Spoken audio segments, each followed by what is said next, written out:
Traveler, Paimon. It's been a while. As it happens, there is a letter here for you. One moment. Here. A letter? From who? Dear Diary, I'm Kale. I work as a trainee forest ranger under my master, Tainari. I'm also studying at the academia. I've been getting better and better at reading lately.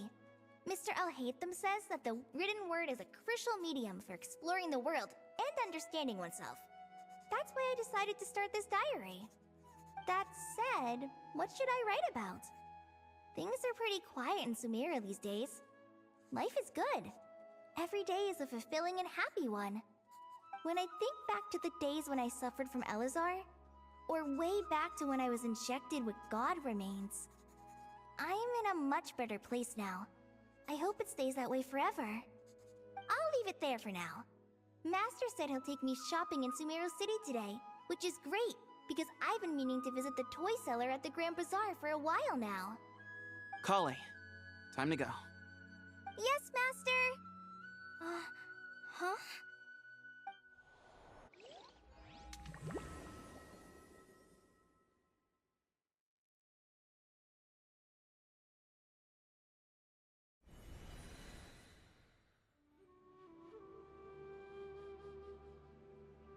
What's wrong, Kale? Is there something on my face? No, sorry. I didn't mean to stare. Did Master Tainari send you to pick me up? Master Tainari? What are you talking about? Tainari is the General Mahamatra. He's probably busy arresting criminals in Sumeru City. I mean, if that's what floats your boat, I can introduce you, but... Wait, Master Tainari is the General Mahamatra? But what about Mr. Sino? Sorry? Oh, you mean that guy who just joined the Vahumana Darshan? Rumor has it he's the leader of the Temple of Silence. If that's true, it's pretty impressive. Sounds like you've been getting to know more and more people since you joined the academia. That's great, but don't let your forest ranger duties fall by the wayside, okay? What's going on? Sethos is acting like he's my master, and Master Tainari has taken over Mr. Sino's job. Is this some kind of prank? If so, it's a weird choice of prank. But anyway, Sethos doesn't look like he's joking. What is this all about? Hey, you're zoning out again. I'm gonna buy some tools for the rangers. Why don't you stretch your legs a bit? It's been a while since you last visited the city, right? Wait! He's right. It has been a while since I last visited Sumeru City. Was it always like this? I mean, it feels familiar, yet somehow... something seems different. Is this really Sumeru City?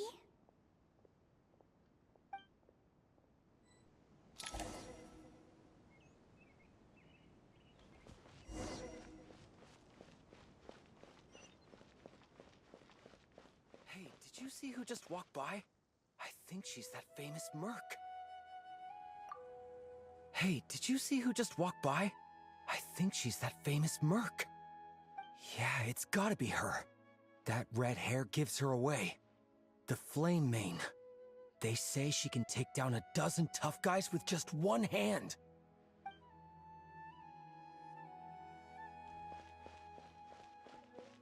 Would you like some fruit? How will I ever save enough money to buy that custom-made axe? How will I ever save enough money to buy that custom-made axe with floral carvings from the blacksmith? To use as a weapon, of course.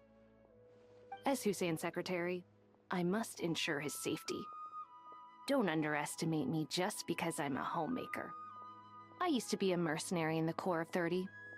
Peace is precious, but you must always be prepared for the worst.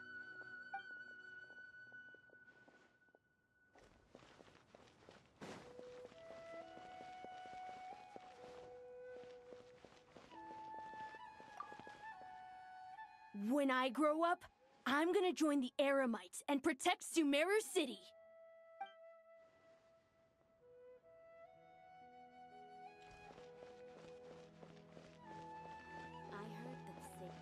I heard that the sage disappears without a trace as soon as he gets off work. I heard that the sage disappears without a trace as soon as he gets off work. It's a little mysterious if you ask me.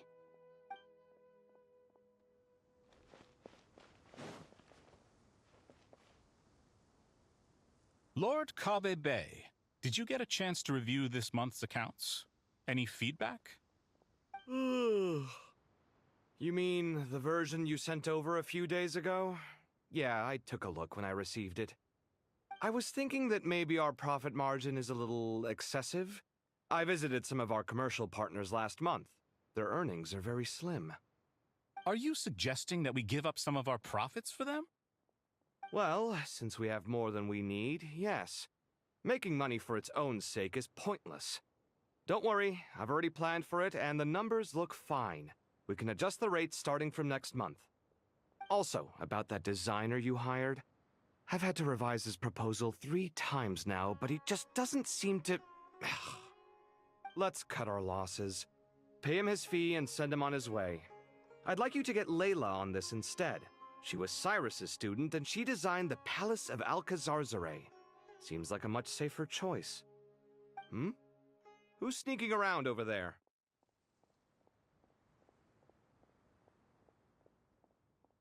Mr. Kave?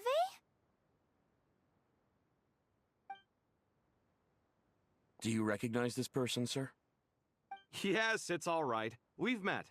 This is Kale, Sethos' trainee. He brought her along the last time I went for drinks with him. What brings you to the city, Kale? Is your master here too?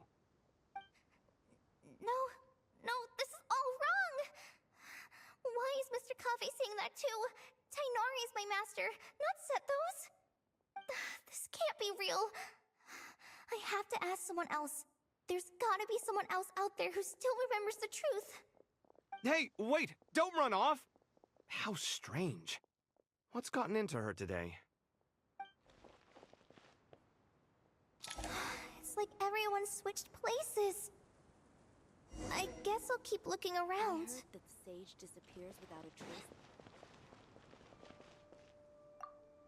Remember a while back when I was working on a renovation plan for the House of Dana?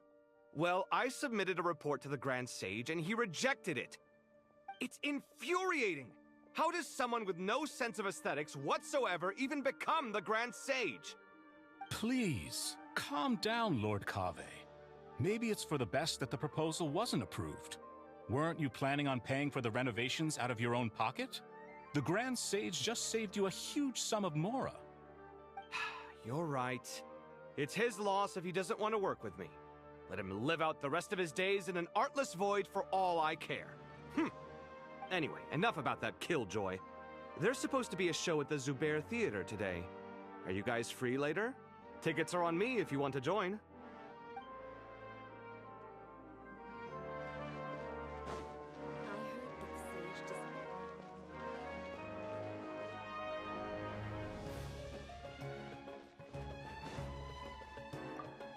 The Grand Sage always used to disappear the moment he got off work, but recently, for whatever reason, he's been seen sifting through records in the House of Dana late into the night.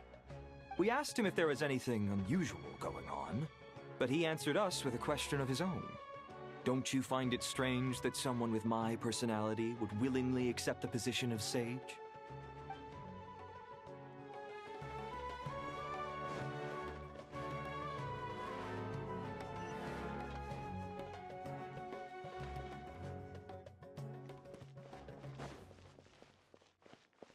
Would you like a cup of coffee? The store's been pretty busy lately. Lots of customers have been feeding Ashru, who watches over the shop, and now Ashru's put on quite a lot of weight. Maybe I should put up a sign saying, "Please don't feed the cat."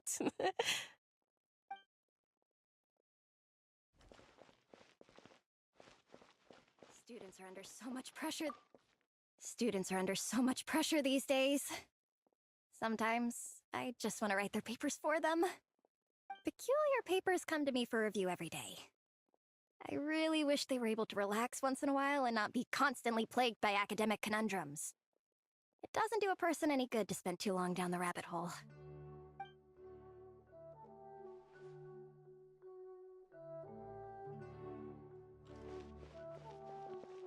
Lots of visitors today, I see. Welcome all. It's been a while. Hey, Rahman. You know that guy who sells face powder on Treasure Street? I haven't seen him around in a while. Any idea what happened to him? Oh, you mean a Hongar? Yeah, he got into a brawl with Shavirme on Treasure Street. He's been banned from setting up shop there for now. Seriously? Oh, well, that's a shame. I was planning to pick out some makeup for you. Oh, don't worry about it. The legendary Flame Mane discussing makeup with the Zubair Theater star dancer. Now there's something you don't see every day. Flame Mane? You know, I'm not actually sure when people started calling me that. Maybe the other Eremites thought I needed a fiercer title to scare people off? To be completely honest, I think the title would fit you better than me, Dia. You think? Can't say I've never imagined myself as a merc. If I ever give up the dancing, maybe I'll head to the desert and give the Eremite life a try. You would? Is that so strange? Oh, not at all. In fact, I've actually had similar thoughts before. If I ever get tired of sleeping out in the wild, I think I might go look for a job at the Zubair Theater. I've adored the dance of Sub-Zeros ever since the first time I saw you perform it. If the chance ever came up, I'd love to try it out on stage for myself. Really? If our manager Sataria heard you say that, she'd hold you to it. Probably grab you by the sleeve and never let you go again. Hey, when that day comes, I'll do your makeup myself. How's that sound? Sure. If the day comes, I'd be honored.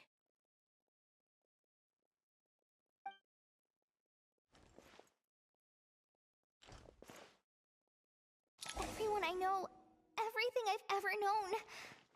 Suddenly it's all a jumbled mess. The question is, who's right? Them or me? My head feels so heavy. I can't think straight. Nilu, have you been to Aru Village recently? I've got a friend who I haven't seen in a while. I was wondering how she's doing. You mean Faruzan, the guardian of Aru Village? I saw her not too long ago. She seemed completely absorbed in her research. No change there, then. I'll have to catch up with her the next time I'm out that way.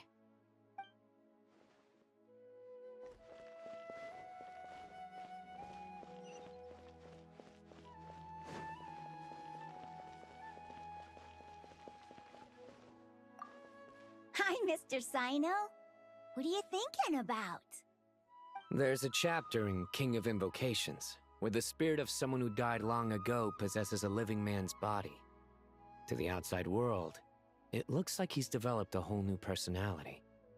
I was just thinking how terrifying that would be for his friends.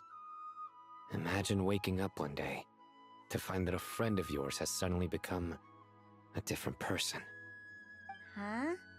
So what got you thinking about that? I don't know, but something feels off. Everything looks fine on the surface, but can human perception really be trusted?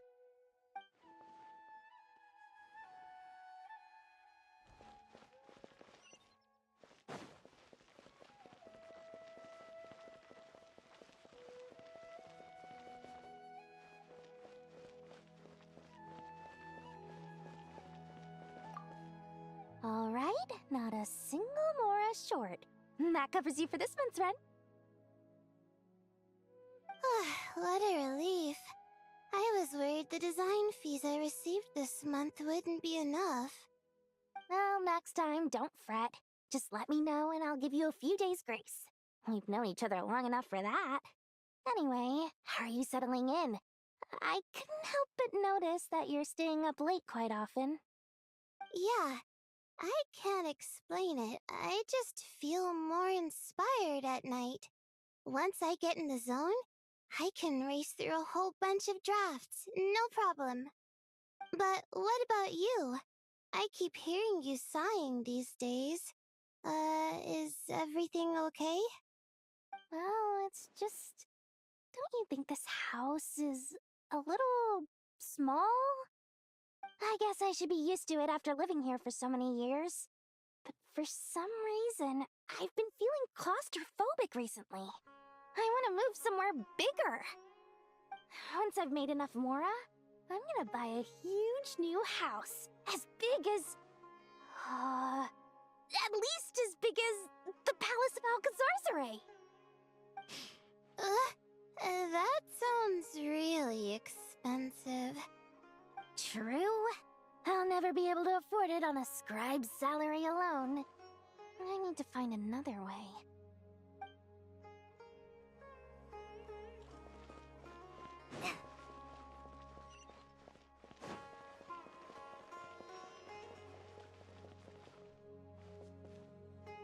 Mahamatra Tainari, we've apprehended the suspect. They say that the fool is prone to blind faith, but the wise man is not immune to it either. Siraj, do you have anything to say in your defense? Tainari, you were the one who turned the sages against me. Just a few words of caution from you was all it took to destroy my research. And now you're trying to stop me again? You should know that mechanical life is the future! We must cast aside our useless flesh and... That's enough. I'm not in the mood to listen to your lunacy. Anyone could tell you how amateur your work is. Karina, Ilias, put him somewhere safely out of the way. Yes, sir. Next on the agenda is... Master? What is it? Wait, did Professor Zahahati send you? She's been encouraging me to take on an apprentice. Might be getting a bit ahead of herself there, though. No, Master! It's me! Kale! Listen to me. Something really weird is going on in Sumeru City. It's like everyone's identities have switched around. You're not the General Mahamatra. You're a Forest Watcher. Just yesterday, we agreed to come to Sumeru City today to go shopping together, and... All right, there's no rush. Let's back up a little. Your name is Kale, correct? Although this is our first meeting, you do seem strangely familiar somehow. Is there anything I can help you with? No.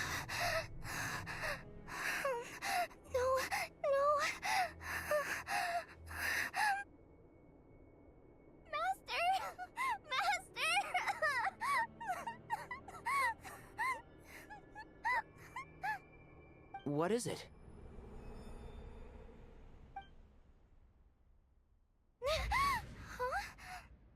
Did you have another nightmare?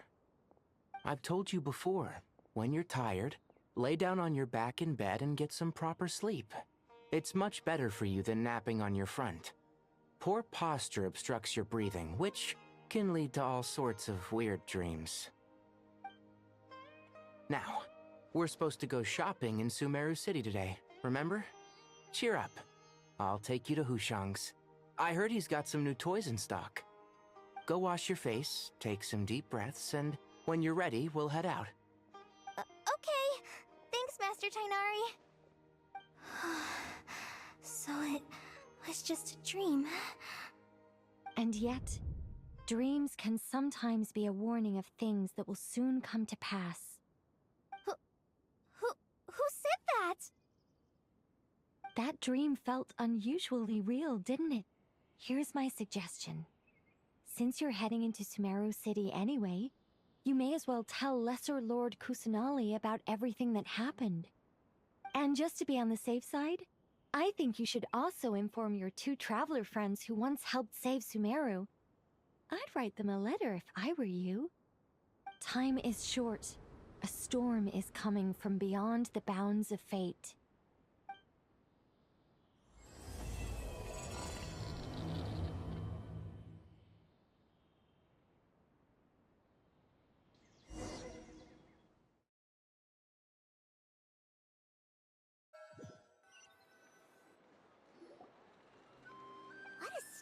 strange situation. No wonder Kale was in such a rush to write us a letter. Imagine waking up one day to find that everything around you has changed. You might not even recognize Paimon anymore. Oh, that's a scary thought. Let's get to Sumeru and find out what the heck is going on.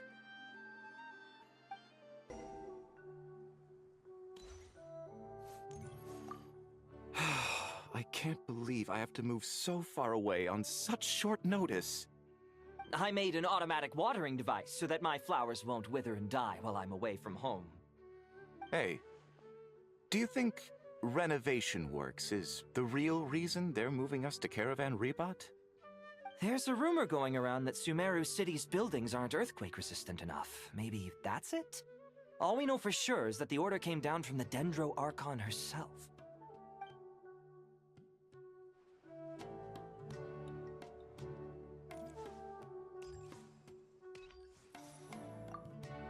Thank you, Sage Baladuri. You really didn't have to stay with us to the end. Don't mention it. I'm your teacher. It's my job to look after my students. Is Panya doing okay? I think so. She just left the city with her mother. This'll be her first trip away from home. She's handling it much better than I imagined. As her father, it's quite a relief. I just hope they have a smooth trip. Pack up your things. It's time we got going too.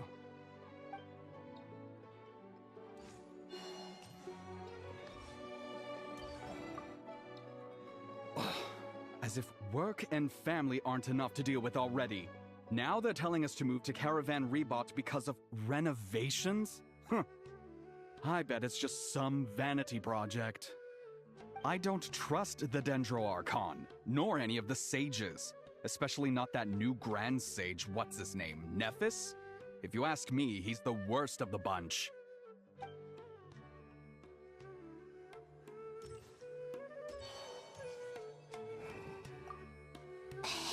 Are you a robot? Shh! Look! He's pretending to be human! He definitely doesn't want anyone to find out he's a robot. I am a robot. I was designed to infiltrate the human world undetected.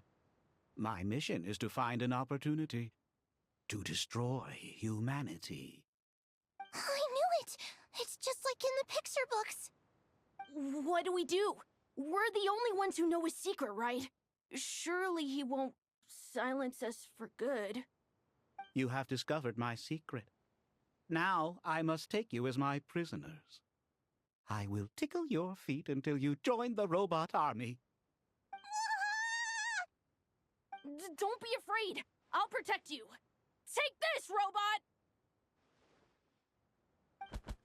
Ow, ow, stop, stop! I was just kidding. I'm human. I'm human!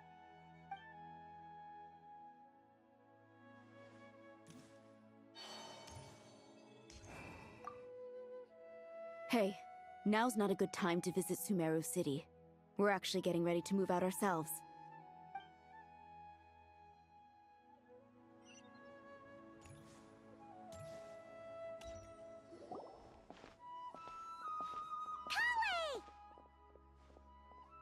Traveler! Paimon! Thank goodness! I'm so glad you made it! Of course! We won't let anything happen to you, Kale. So, what's going on in Sumeru City? Looks like lots of people are moving or something. Yeah, I was just gonna say. After I wrote my letter, Master and I went to Sumeru City and told the Dendro Archon everything that I experienced, from start to finish. She was silent at first. It seemed like she was deep in thought. Then the next day, we got told that she was ordering everyone to leave Sumeru City immediately and move to Caravan Rebot. The entire population of the city has to move? Not just Sumeru City. The evacuation also includes Lokapala Jungle, Avidia Forest, Ashavan Realm, and Ardravi Valley. Basically, everyone living in the rainforest must temporarily relocate to Caravan Rebot. Holy smokes! That's crazy!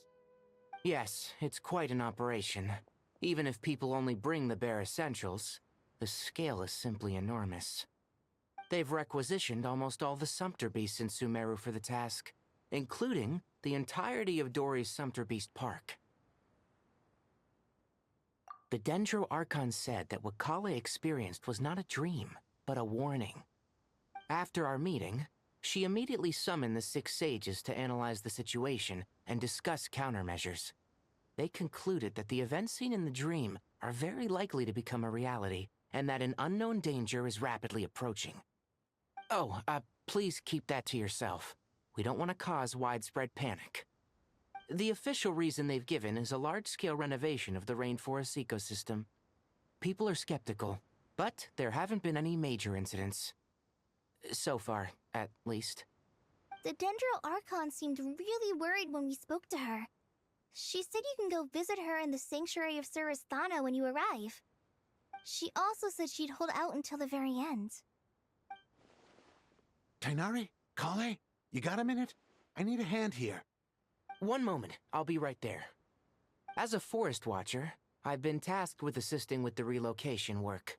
There's a lot to be done, and they need all the help they can get. This will be the final group of evacuees from Sumeru City. While they're away from home, they'll be heavily reliant on outside help. Thank you for coming in our time of need. As you can see, another crisis is upon us. Excuse me, sorry to trouble you, but could you help an old man find his medicine? It's buried somewhere in my luggage. Where's my mom? Where did she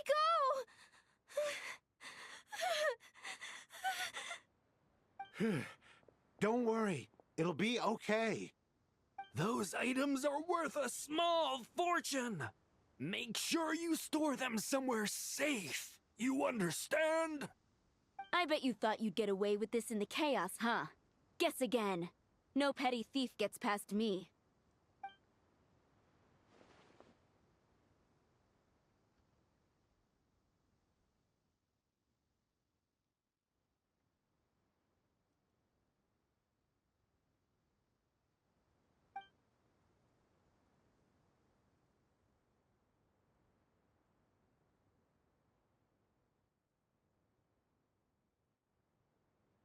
We should go help the evacuees.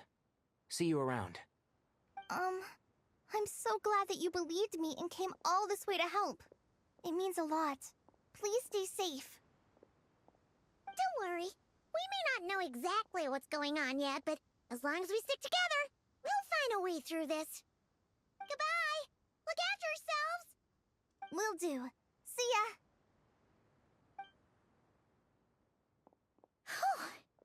Paimon's not sure how she found the words to comfort Kale because, honestly, she's kind of nervous herself. Let's head to the Sanctuary of Surasthana and see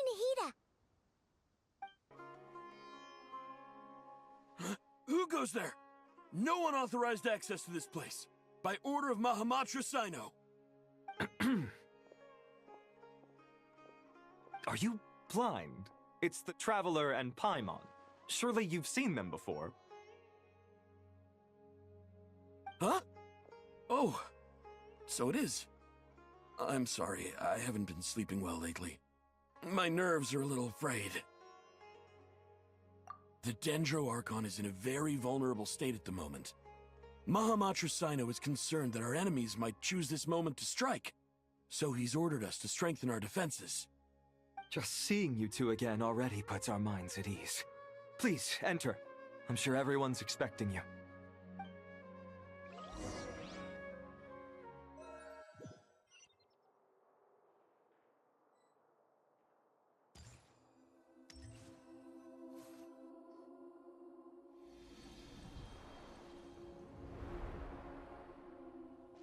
Traveler, Paimon, you made it. Aha! Perfect timing. Reliable helpers like you are just what we need right now. Oh, it's good to see everyone again. Kale gave us a rough idea of what's going on, but we still have a lot of questions. What kind of danger is Sumeru City in exactly? And how come everyone has to move to Caravan Rebot? At this stage, we can't be certain. We're investigating, but No definitive answers yet. I take it that Kale told you about her strange dream? Yeah. Apparently, everyone in Sumeru City was acting super weird. Even you guys. It was like you'd all switched places. That's right. Kale and Tainari reported the situation to the Dendro Archon. She believes that it wasn't merely a dream, and that whatever it was has something to do with Irminsul. It's a reasonable inference. Only through Irminsul can people's memory and cognition be so significantly modified in such a short time. We don't know why Kale would dream of these things, nor who was trying to warn her. The Dendro Archon decided to connect to Irminsul to investigate more thoroughly. Irminsul is connected directly to the ley lines. The tree serves as a central hub where the ley lines converge, and its core function is to record and store the world's knowledge and memories. But something has gone awry, severely compromising the performance of this core function. Information is bottlenecking inside Irminsul, hampering the ley line's flow. If this continues, new information will languish unrecorded, with existing records thrown into disarray. In short, the souls of the dead will be stranded, while the living have their sense of reality warped. In the long run, Kale's dream could well become a reality. And that's just the beginning. There's no telling what other nightmares could end up coming true.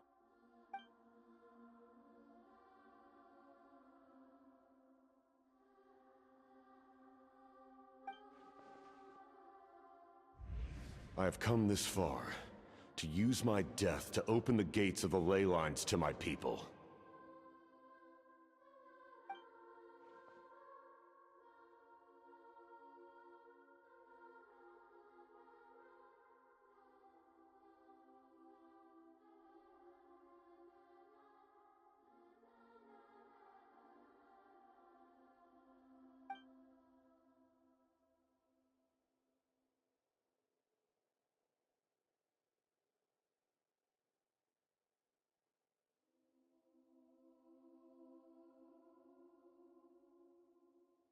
Faced with a growing backlog of information, the Dendro Archon decided to connect herself directly to Irminsul and take over the recording and processing function herself.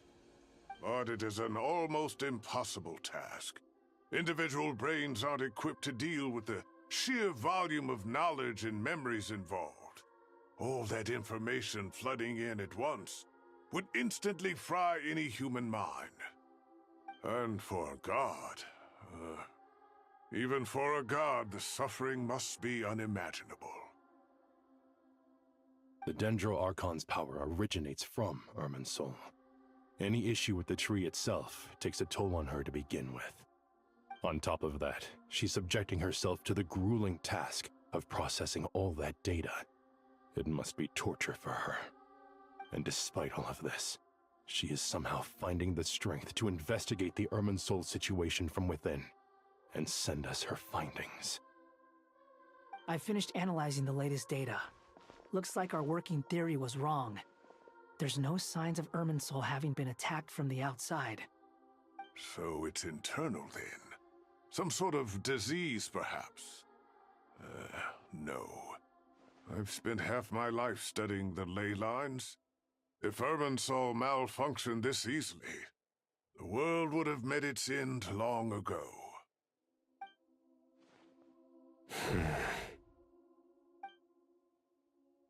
Sino? What is it? Not long ago, I got a tip from the Core of 30 that a large number of unidentified merchant caravans had recently been spotted entering Sumeru through Beta Harbor. At first, I suspected that they might have something to do with all this, so I sent some people to investigate. But if Irminsul wasn't attacked from the outside... Don't you think there are more important things to worry about right now than guessing who's behind all this? It's been over 12 hours with no new intel. If even the Keeper of Irminsul is this badly affected, you can imagine how bad things are in there.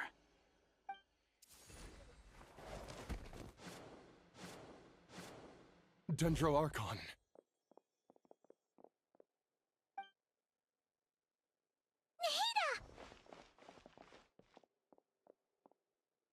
What's wrong? Her breathing is weak, and her elemental energy levels are dangerously low. Looks like it's time to move to the backup plan. What's the backup plan? Get out of the city and take the Dendro Archon with us. The entrance to Irminsul is directly beneath the sanctuary of Surasthana. That means this is ground zero if anything goes wrong. The Dendro Archon has a very strong connection to Irminsul.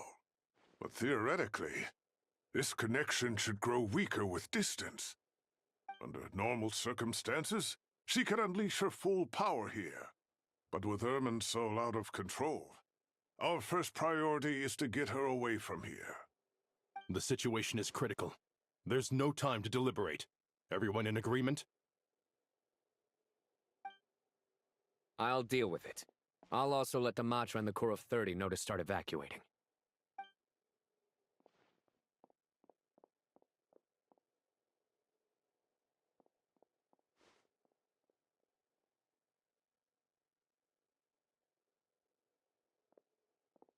Let's go. No sense grieving when there's nothing more we can do. Agreed. We'll be back as soon as this is over.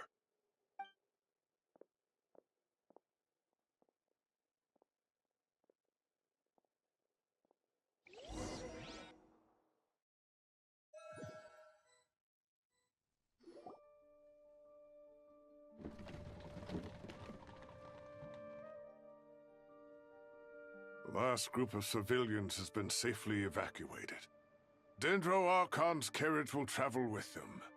Sino and Hat Guy will protect the convoy. With the Dendro Archon in a coma, we've lost our means of investigating the situation. And with Irminsul still deteriorating, we have no choice but to evacuate Sumeru City. Feels as though we're being pushed along by an invisible hand. Stop moaning, Cyrus. We're the teachers here. We should be showing a little more confidence, don't you think? A wise judgment. Let's move out to Caravan Rebot.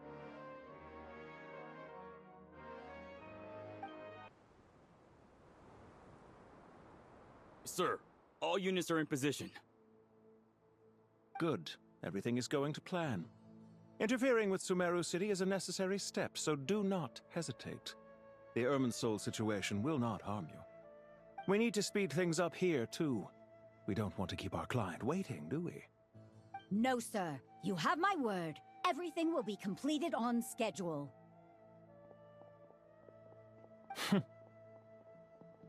They say that fervent ambition attracts the favor of the gods, and with it, a vision.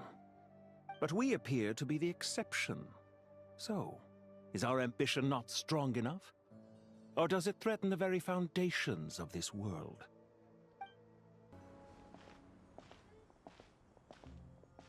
How is the Dendro Archon? Her breathing is steady. I prepared some therapeutic incense for her, but it hasn't had much effect. Her vitals are still very weak. Based on the information you've provided, I have a working hypothesis. Her condition is partly due to Irminsul's influence, and partly due to a physiological imbalance caused by the rapid depletion of her power. Elemental energy usually flows through the body at a relatively constant rate. The body grows accustomed to this rhythm, so when it's thrown out of balance, physical symptoms will appear. Is this similar to the ley lines? Overloading and withering both directly affect their vitality, potentially causing irreversible damage. Correct. From a biological perspective, if you overexert yourself, you pay the price with your life. The Dendro Archon is not only drained of power, but her life force is at a critically low level. Is there any way to restore her health? I know the ley lines have strong self-healing abilities. As long as any blockages or pollutions are dealt with, they can quickly regain their vitality. But what about people? Well, gods. What's their capacity for self-healing? Before we think about that, there's a bigger predicament to resolve. Restoring the Dendro Archon's power requires us to heal Irminsul first. But that will be extremely difficult without the Dendro Archon's power. Paimon's already getting lost here.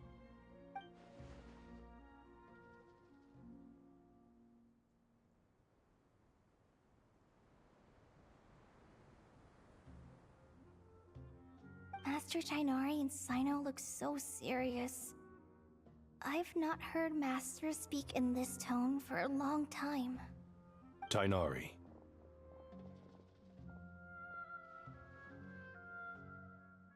Master Nephis? Sages? Tighnari, haven't seen you in ages. Have you gotten taller? Or did your ears get longer? Hopefully the former, Uncle Baladuri. Sino, where's Professor Cyrus? I thought he'd be with you.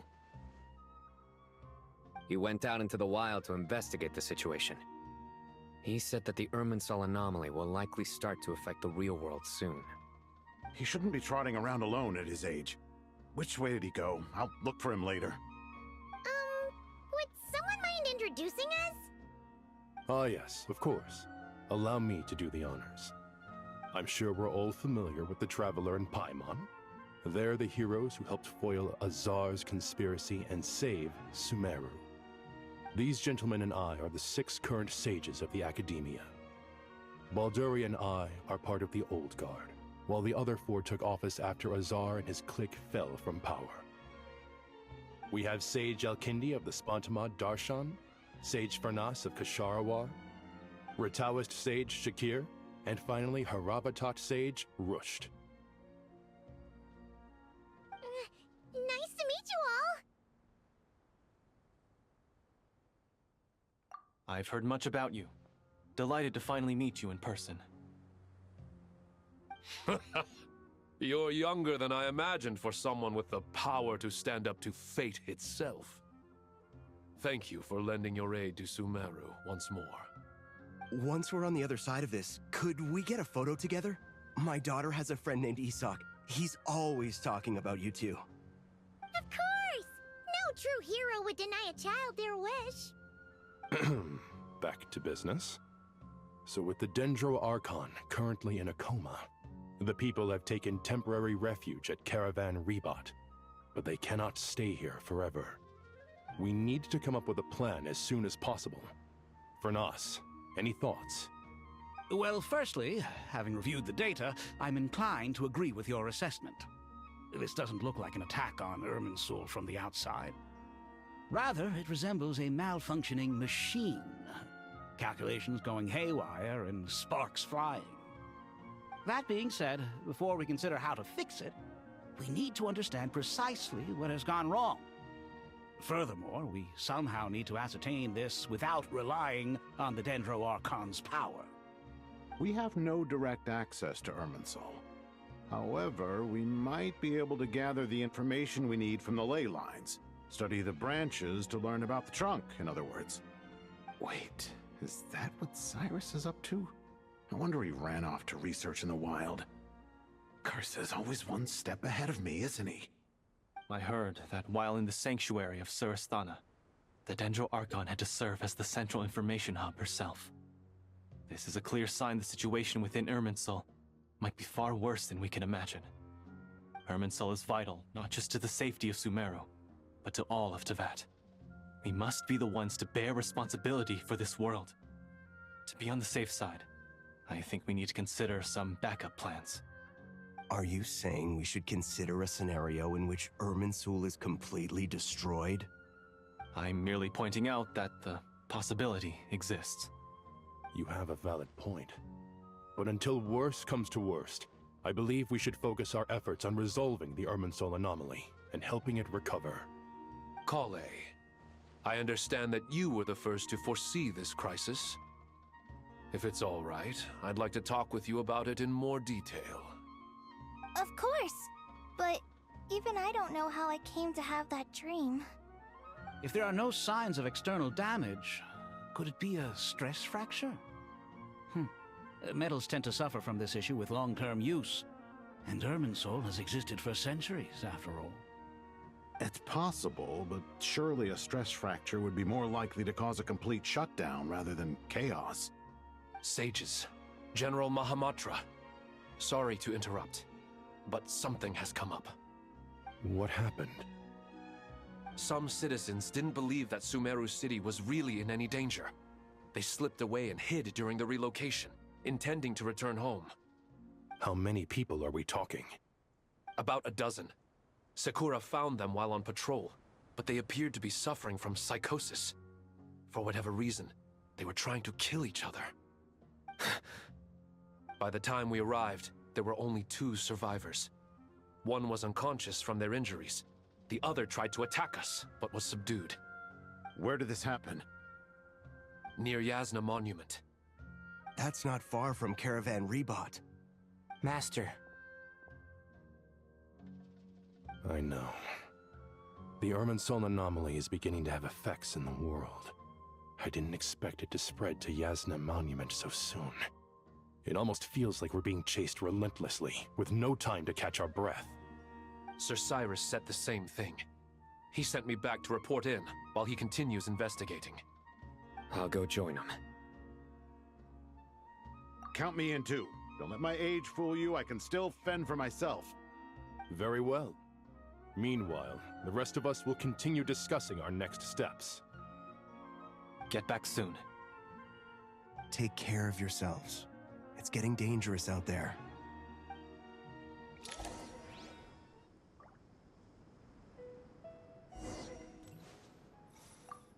Don't be nervous, Kale. I just wanted to ask, have you ever had similar dreams to this one before? Similar how? Dreams so vivid, they seem real. Filled with strange or dangerous things that you cannot explain. Let me think.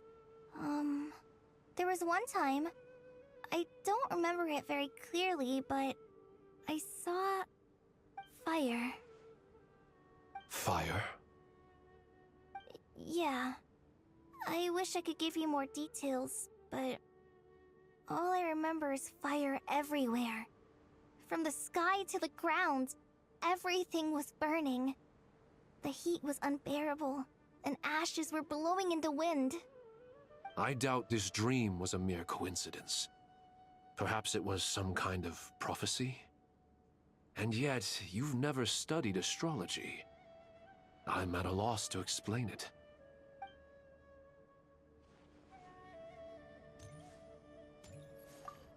I thought we'd be safer once we got to Caravan Rebot. If the Irminsul anomaly's sphere of influence continues to expand, our only option will be to move into the desert. To Aru Village? We should check if they can accommodate so many people. Essential supplies will also become an issue. We were only able to relocate here so quickly because Caravan Rebot is well stocked. If we move to the desert, we'll need to carefully calculate how much food and water to bring.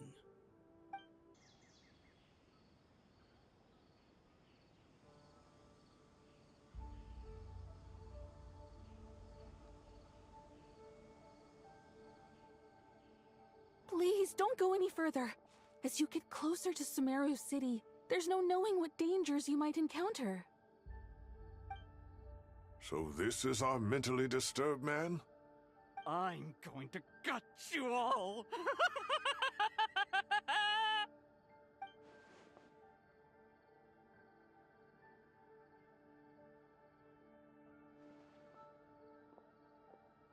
Cyrus, you didn't even bring a single guard?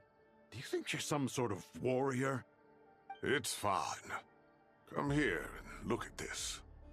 Oh, it's... That's right. Flowers that bloom from openings in the ley lines, indicating some sort of anomaly. I don't believe I've ever seen a color like this before. Did you discover it nearby? Not just here. Way over there, too. They're everywhere.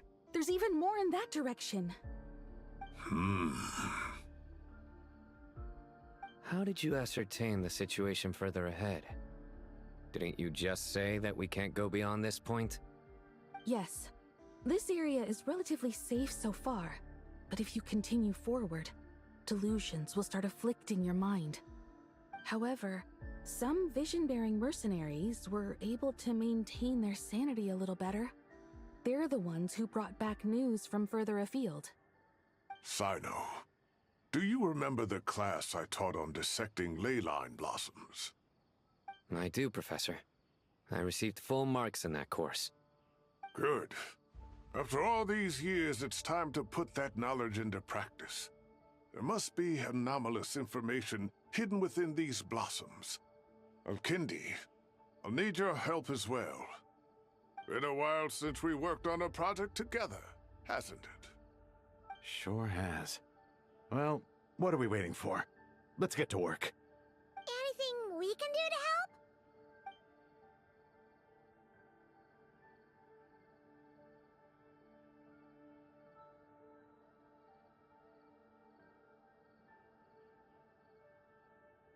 Will you need my help?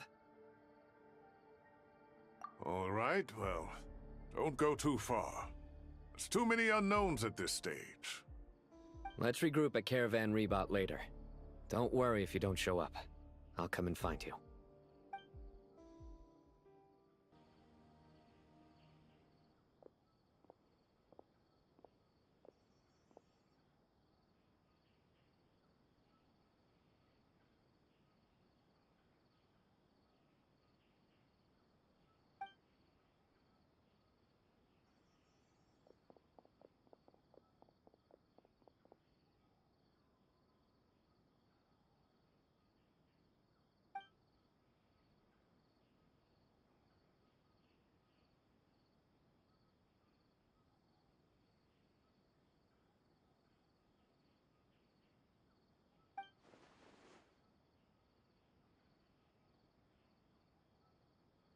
That should be the heart of Oasis.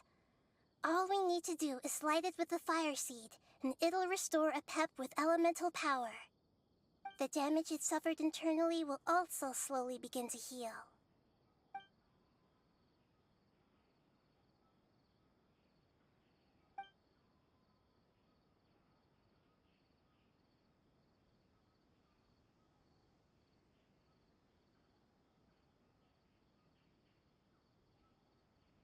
What is it? You thought of something? Really? Then let's get back and tell the others!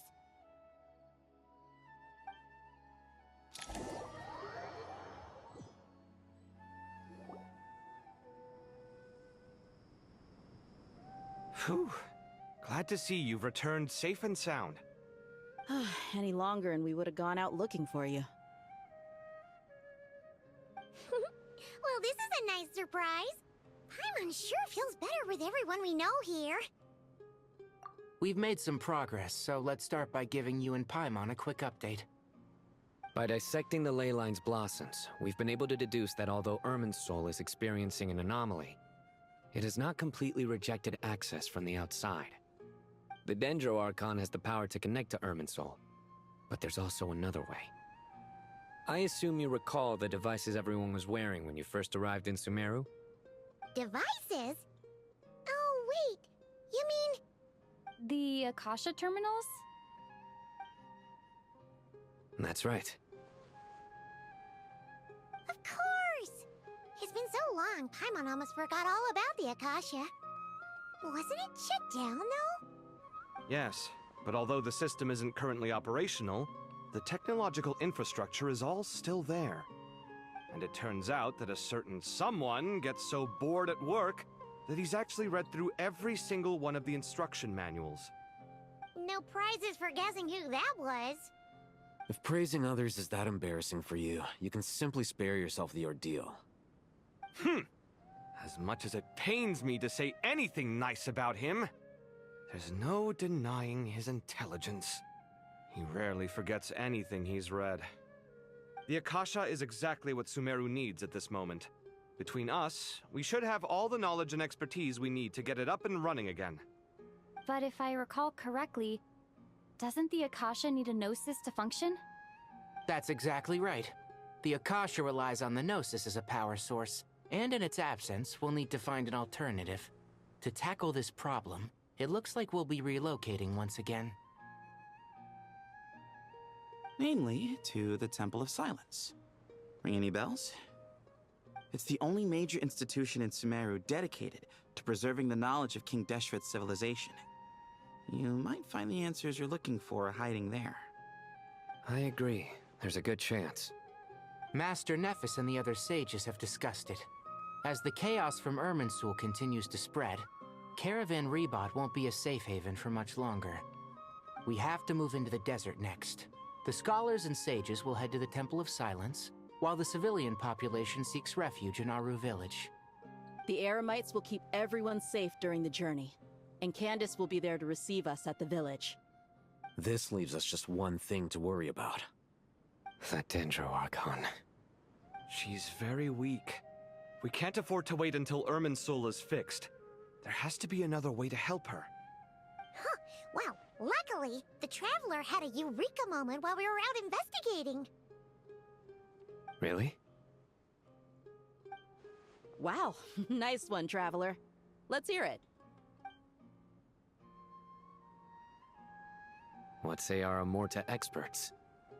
Theoretically, it's feasible. From what you're saying, although elemental life and elemental energy have their differences, the Dendro Archon has explicitly stated that she can imitate the power of the former. In which case, as long as a Pep is willing, she should be able to convert her own power into a form that the Archon can use. It wouldn't be difficult for her at all. The only problem is convincing her to help. Yeah! Even though she wasn't exactly friendly the last time we met, she didn't refuse to talk with us. When she realizes the danger that Nihida is in, surely she won't turn a blind eye to it. Well, hopefully not. Either way, we're not exactly spoiled for choice here. Hey, it's better than having no options at all. I agree. Without Irminsul's aid, the legendary Dendro Dragon Apep may well be the only living thing in Sumeru who can help our Archon recover her power. There's no time to lose. I'll bring this proposal to Master right away. If he and the other sages agree, we'll split into 3 teams. The academics will go to the Temple of Silence to look for a solution to the Akasha problem. The Eremites will escort the civilians safely to Aru village, and the Traveler and Paimon will take the Dendro Archon to see Apep. There's still a long road ahead, and no knowing if we'll make it. But at least we have a direction now. I'll take it over floundering around in confusion. If there are no objections, then let's proceed. But before we adjourn, I would like to leave you all with some parting words. No matter the distance between us, there will always be an invisible force tying us together. May the bonds forged in the past shine bright like stars and open a new path before our feet. Huh. Is that from King of Invocations? No. This one's from King of Invocations, the sequel. What's the difference? The sequel's much cooler. Couldn't agree more. Well, it was very apropos. Once this is all over, I'll give everyone a copy of King of Invocations and the sequel to show my gratitude. Come on, let's get moving.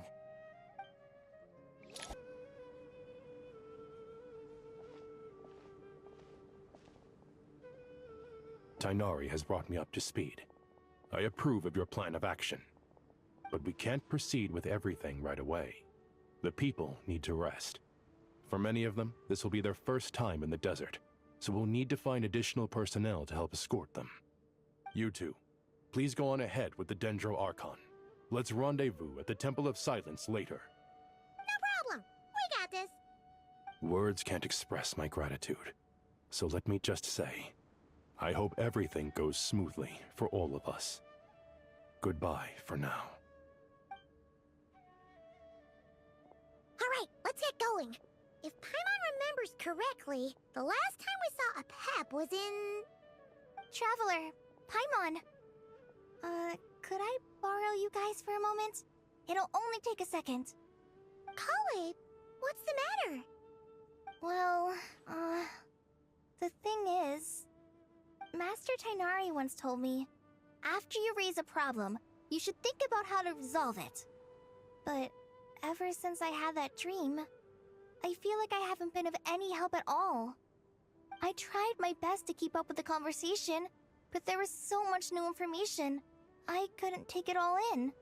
So, I just wanted to ask, do you have any tips for me there? Paimon knows exactly how you feel. But fear not, everything you need to know is right here in Paimon's notes. Sumeru chapter. It's got tons of info about all the things we've seen and heard on our adventures. Some parts are a little simplified, but hopefully it all makes sense. You see? Being the greatest guide in Tibet isn't just a fancy title. It takes a lot of hard work. Paimon doesn't always understand the things you're talking about with other people. Whenever that happens, she notes down the confusing parts and goes over them in her own time. This is perfect. Could I borrow it? Sure.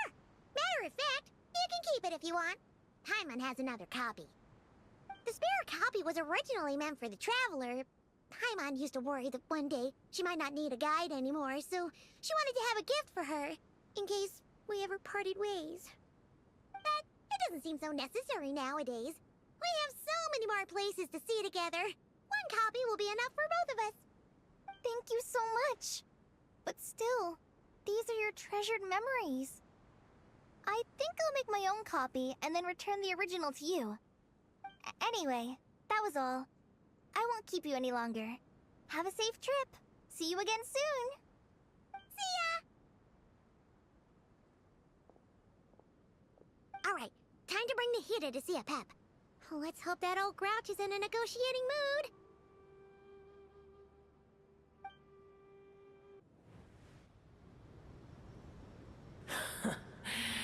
I had a feeling your kind might come calling. The ley lines are in disarray. Something has gone wrong with Irminsul, yes.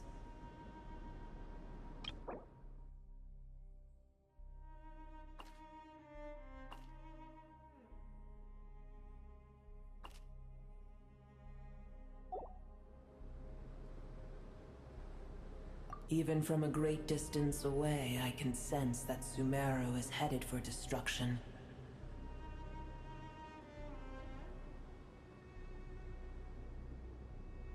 You who took our home from us, prepare to watch as your own world is plunged into oblivion. Oh, how the cycle of history comes to a poetic conclusion. This isn't a joke, Apep! Nahida's in grave danger! Can you please help her? Is she now? Then do explain. For what reason should I lend Buer my assistance?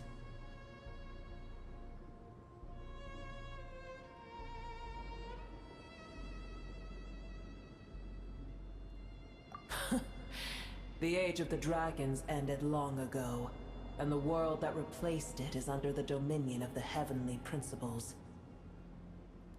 In choosing not to side with your enemies when the Heavenly Principles' rules began to relax, I have been merciful enough.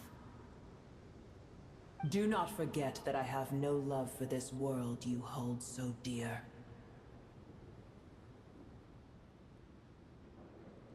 Apep, if you truly despise gods and humans so much, well, after the great humiliation of being helped by a god in the past, shouldn't you be jumping at this chance to balance the scales?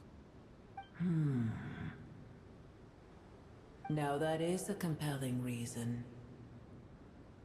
When El Ahmar plotted against me and I was tortured by forbidden knowledge, it was Buer who saved me from agony. And though I regard with shame the pity of my enemies, to receive aid without repaying it would likewise tarnish a dragon's dignity. Oh, tiny Buer, puny humans. Just this once I shall deign to show you the true power of dragonkind. Whoa! It's happening again!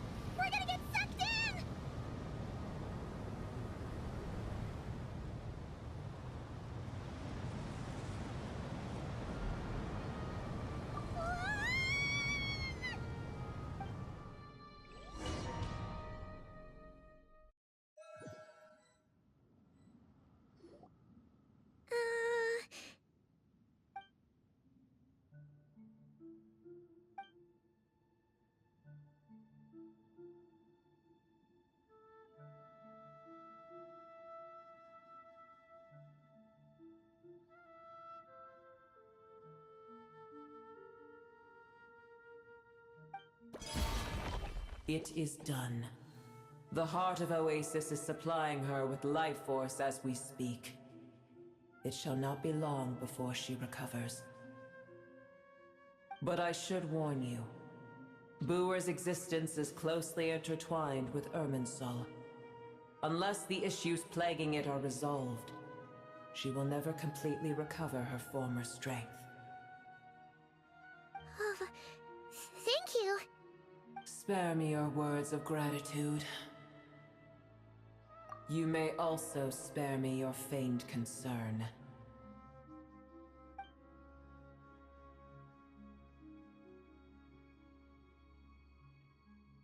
A dragon's sovereign's power is far greater than you can imagine. While I was indeed weakened when the heart of Oasis ran dry, providing Tiny Booer with a morsel of my life force shall have little consequence for me. Oh, good to hear.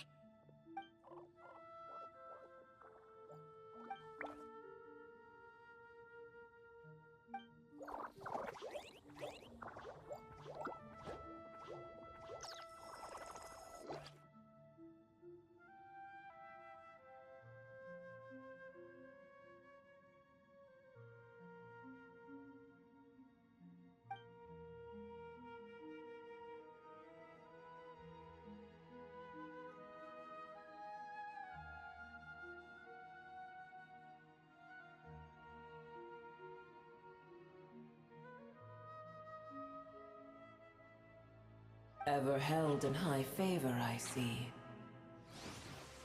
Oh, well, you know. The compliment was sincere. Simply accept it.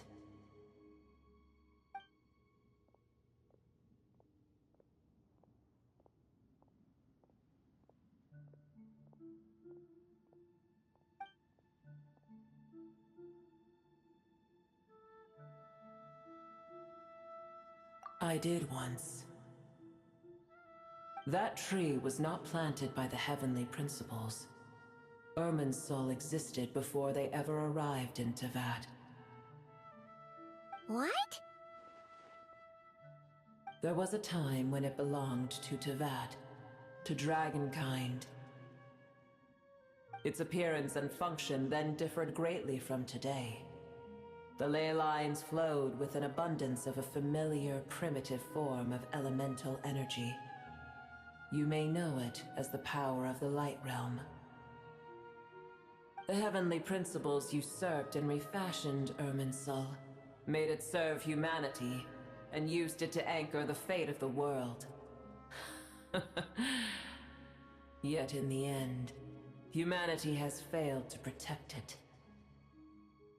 Heavenly principles, God of gods. It makes me sick. The enmity between your kind and mine can never be bridged. As things stand today, holding a grudge against you would serve no purpose. But there will come a day when we reclaim this world for ourselves. The opportunity will arise no matter how long we must wait. I can already sense that far away from here, the Hydro Dragon has wrested his authority from the hands of the usurpers. Though we have yet to meet, I know that we are both preparing for our revenge day and night.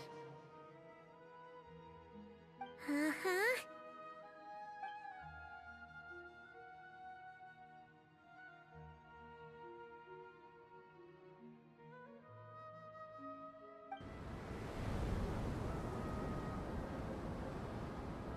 I hear a great disturbance out there. Huh? What is it? Sandstorms come. The Jinn. I see. Another calamity approaches. You both seem restless. Let us part ways here. Booer is safe with me. Once she has recovered, I shall return her to your side. Oh, thanks again. Take care, alright? I told you already I have no need of your feigned concern.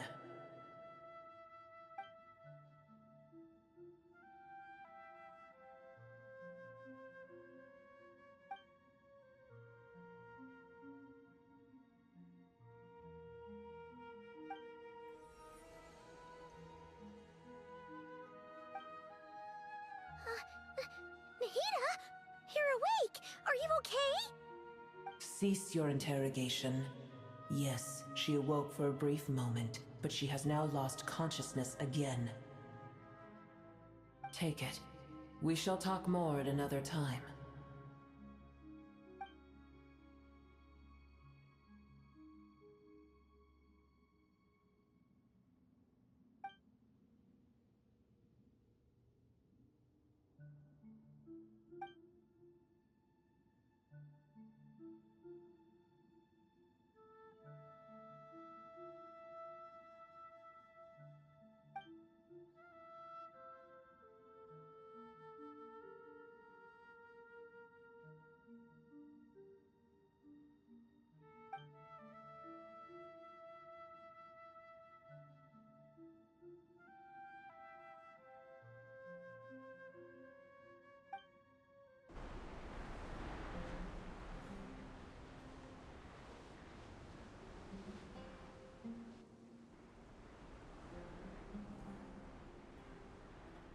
There's no need for everyone to stay here. I'll protect the sages. The rest of you, return to Aru village. Yes, Mahamatra Sino.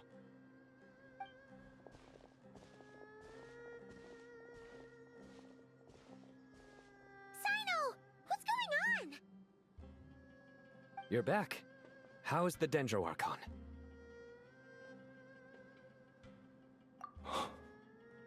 What a relief. It's the Jinn. Countless Jinn have stirred up violent sandstorms across the desert, blocking our path to the Temple of Silence. Tainari and Kale have returned to Aru village to help. The Jinn are being highly aggressive, so both the village and the merchant caravans require protection. It's just one thing after another. Where did all of them come from anyway? In all my trips to the desert, I've never seen anything like this before. As I see it, the only possible candidate is Gurabad. Gurabad? Baladuri could explain in more detail if he were here. All I know is a rumor I've heard about from previous trips to the desert. Supposedly, a great number of dormant Jinn lie sealed beneath that city.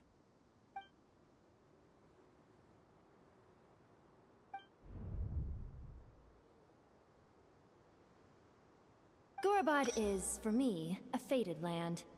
I must therefore return back to this city, where my destiny awaits me still. My master, I am sorry that I couldn't stay by your side for long, and that I could not have more time to get familiar with you. Lilipar.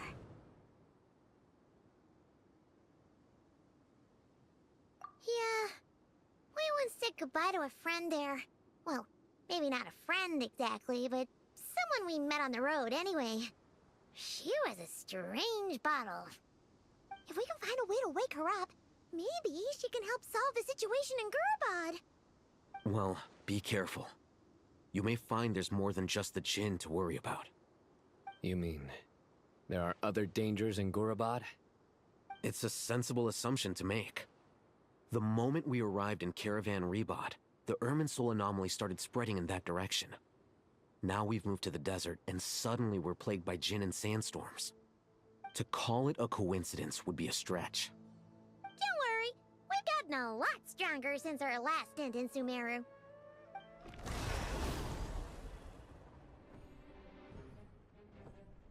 Ah! When did they show up? It appears the monsters native to the desert have been stirred by the Jinn's activity.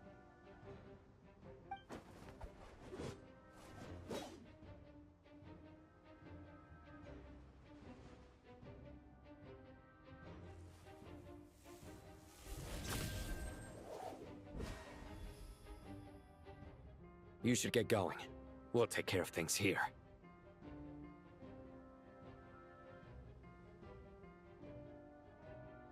You too. Don't do anything too risky. You got it?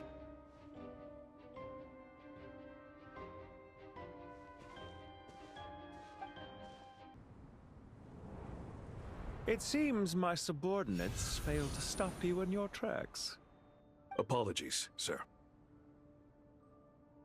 There is no need to apologize. You did well to hold your ground against such a powerful adversary for as long as you did. I must commend your courage and perseverance. So, you're in charge here, huh? First the problems with Irminsul, now this mess in Gurabad? Are you the ones responsible for all this? I'm afraid I cannot answer that. I assume you aren't naive enough to expect answers from an enemy. Ugh, this guy is so snooty! However you want to spin it, you're clearly involved in this somehow. So you can either start talking, or we'll have to make you talk. Let's get him! Traveler, what's wrong?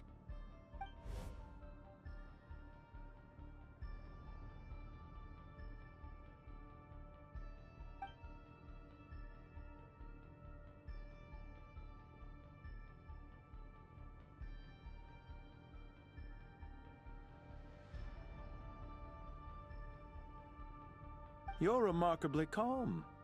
Some would act more rashly upon finding the ringleader all alone. But you keep your cool. Even as your enemy, I must applaud you. Did you show yourself just to say that? Is this you trying to take back control of the conversation? Unfortunately, I really don't have anything to say to you. I am here merely to indulge my own curiosity. Your names are well known among the Fatui. Naturally, I wanted to observe you up close while I had the chance. Hey! Don't treat us like we're some kind of exotic animals in a zoo! Oh, I wouldn't dream of it. You seem rather predisposed to misunderstand me. I'm quite aware that you are both heroes of great renown. You have resolved crises in many nations and won countless allies along the way. I've been following your adventures with great admiration.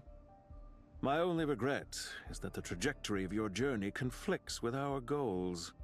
What do you mean, admiration? Sorry, but that sounds pretty weird coming from you. I don't see why. We may happen to occupy opposing sides, but there is no cause for deep-seated enmity between us. To respect one's enemy is to respect oneself. Well, now that you're observing us up close, what do you see? I've observed as keenly as I can. Yet, while I endeavor to understand, your true strength remains a mystery to me. Violence is not my area of expertise either, so, you see, I would much rather converse with you like this than determine a victor with the edge of a blade. Besides, I've heard that even 3 moons in the sky fail to eclipse your brilliance. I know better than to bite off more than I can chew. 3 moons? So, you have a connection with the Harbinger, the Doctor. Well deduced. Our commander, Dottore, died in Nodcry, but there are things that do not end with his departure. We must... Look at me. I almost divulged more than I should have. What are you after? Revenge for Dottore? Or are you plotting something else? I've said quite enough, I believe. There's no point in continuing this conversation, except to say, I've noticed that you seem to know your way around here quite well. A repeated visitor to Gurabad, are we? Ugh. I'll take that as a yes. Then I'm sure you'll have heard the story of this place. The mother of the Jinn, Lilupar, and the tragic tale of her vengeance that spanned 3 generations. It was right here that Lilupar once helped the wise to ascend to the throne. But from that moment on, every king who sat upon it was corrupted by power. These degenerate rulers lost control over their nation, and with it, the right to occupy that exalted seat. What are you trying to say? I once admired you for your adventures. That is the earnest truth. But it appears to me that your journey serves ultimately to uphold the rules of this world. Are these rules truly just? Does the heavenly principles rule with wisdom or folly? And how can we be sure that the 7 who wield authority over the world will not be corrupted? Do you seriously think you're gonna convince us of anything? Convince you? I'm sure my commander already tried that. Why would I waste my breath doing the same? If a few words from a stranger were enough to make someone completely change their stance, it would only prove that they never had a firm will to begin with. I am merely stating my position, so that we might understand each other better. One's enemy in the present may not necessarily be an enemy for life. As for what game I'm playing here, I'm simply buying some time. But now I must bid you farewell. It was a wise decision not to attack me immediately. Since you did not fall for my ambush, I will now have to ask those in hiding to reveal themselves. Leave this to us, sir. Very well. I trust you to do what is necessary. Stall her while I execute the next step of the plan. Sumeru City, Irminsul. Hey! Stop right there! Don't you dare leave without explaining yourself! All units, stop them! Protect the commander! Found him! Over here! You're very persistent. Hey, you! Stop running and explain yourself! What are you trying to...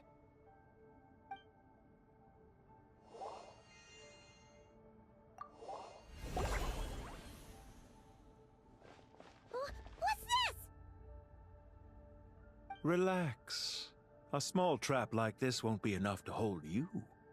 The sandstorms from Gurabad will die down soon enough, but this small window of time was all we needed to launch the next phase of our plan.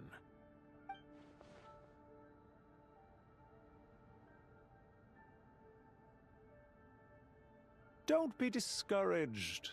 I knew that someone would come here eventually, so I planned ahead. Where to chat with you, which door to exit from, even which mechanism to wait by for you. I thought through every detail. You, meanwhile, know nothing of who I am. So far, you've only heard my voice, and for all you know, it may not even be real. But not to worry. This is only our first meeting. It shan't be our last. Just answer me one last question. Why do you continue to follow Dottore? He has conducted countless cruel experiments, even on his subordinates. Follow isn't quite the right word. Let's just say even those you see as villains have their friends, even if they aren't the most sincere of friendships. When any set of rules is established, there will be those who benefit and those who lose out. People will do anything to justify what they have gained, or escape from the hardship imposed upon them. Neither he nor I are tolerated by the rules of this world. We were both searching for a new order. Our ideas of the final form that should take may have differed, but our journeys took a shared path. Goodbye, Traveler and Paimon. I wish you a timely escape, albeit not too soon. I will need a little more time to prepare, after all. Hey! Come back! Wait, this dark wall. We've seen these on our adventures before. It swallows people up! Oh, I'm sorry. She shouldn't have jumped the gun! Oh, okay. He may have fooled us this time, but we'll get it back!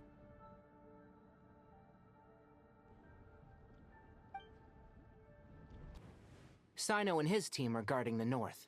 We'll take this side. There's so many Jin. We can't let them get into Aru Village. Don't fret. I am well prepared for this situation. Huh. So you have a solution? Perhaps you're unaware that I have a trusty genie partner of my own, Plumpy. If I send her to negotiate with the others, this whole thing will be resolved before you can say Mora. Off you go, Plumpy!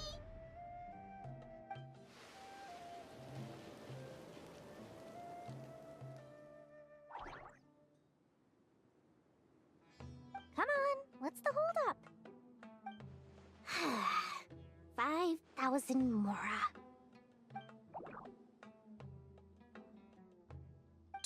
20,000 Mora.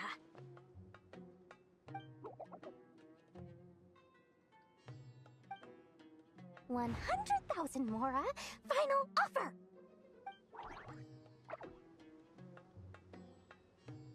Ah, so she's a hired partner.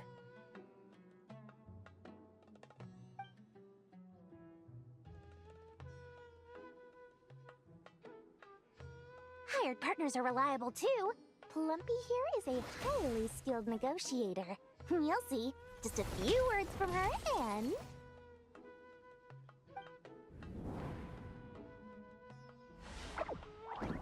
Plumpy! Don't you, Jin, have any respect for the rules? This was supposed to be a negotiation! How dare you treat my messenger like this? You wanna play rough? Two can play at that game!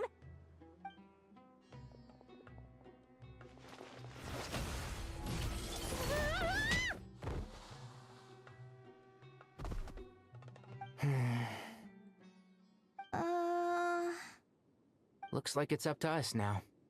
Be careful, Kale. Yes, Master.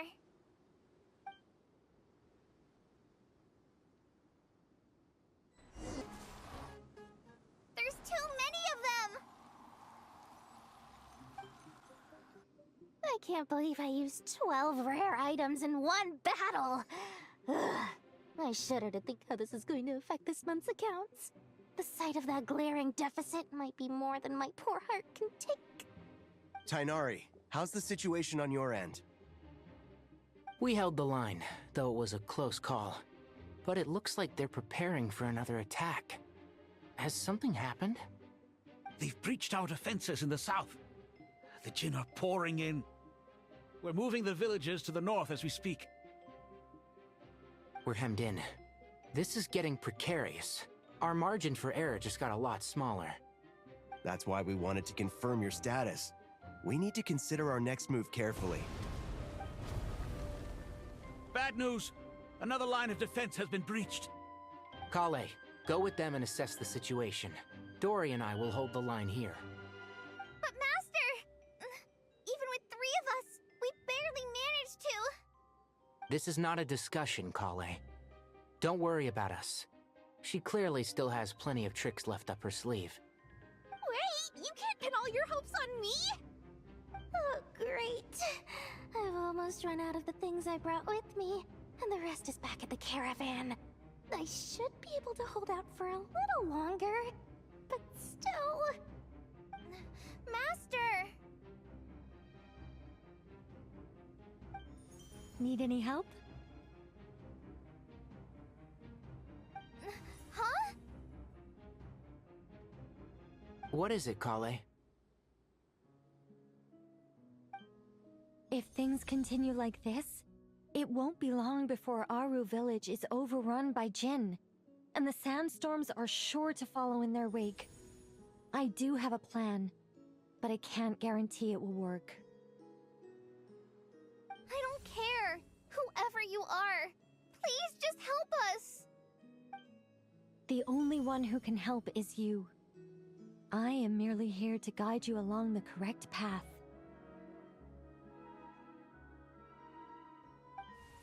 I am a spirit created at the beginning. I am a flickering illusion. I am the shimmering light that flows from the eyes of the Creator.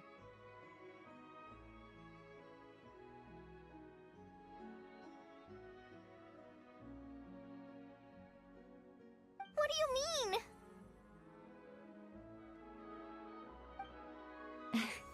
It doesn't matter. You don't need to understand it. Just repeat after me, one line at a time.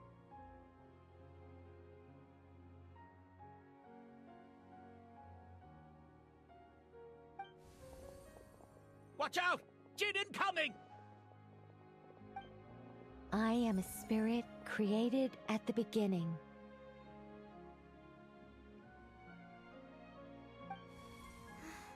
Here goes nothing! I am a spirit, created at the beginning.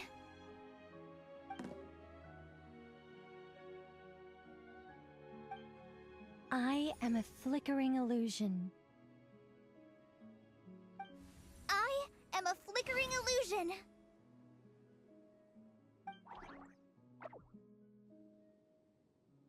What's wrong, Plumpy? I've never seen you so agitated before. But how do you... Do you know what Kale is reciting? I am the shimmering light that flows from the eyes of the Creator.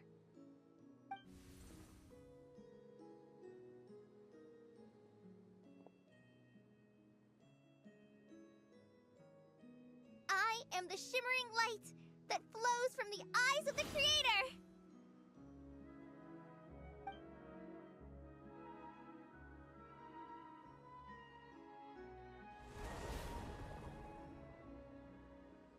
It's a song composed by the goddess of flowers, but very few records of it remain, even in historical texts. All we have is a few fragments. Is Kale an avid historian? Not to my knowledge. The Jinn have actually quieted down. Although...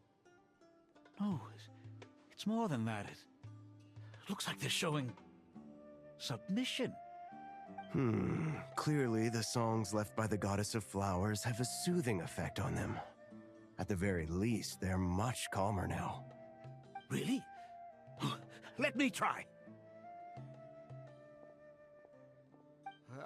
I am a spirit created at the beginning.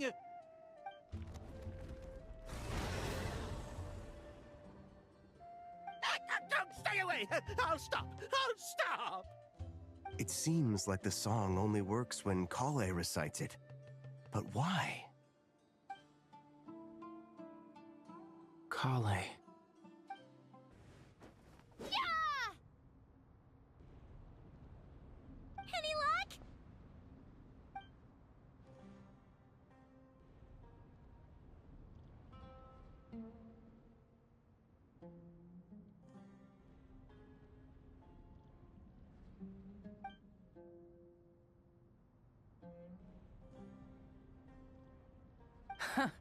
When I heard that loud rumbling in the distance, I thought the shifting sands had bust open the gates to some ancient treasure vault.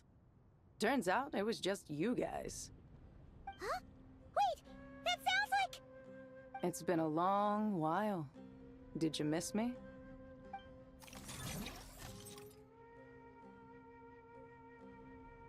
Jet! Ben! Let's save the catching up for later. First, I gotta get you guys out of there. This should be the right mechanism. Ben, can you handle it?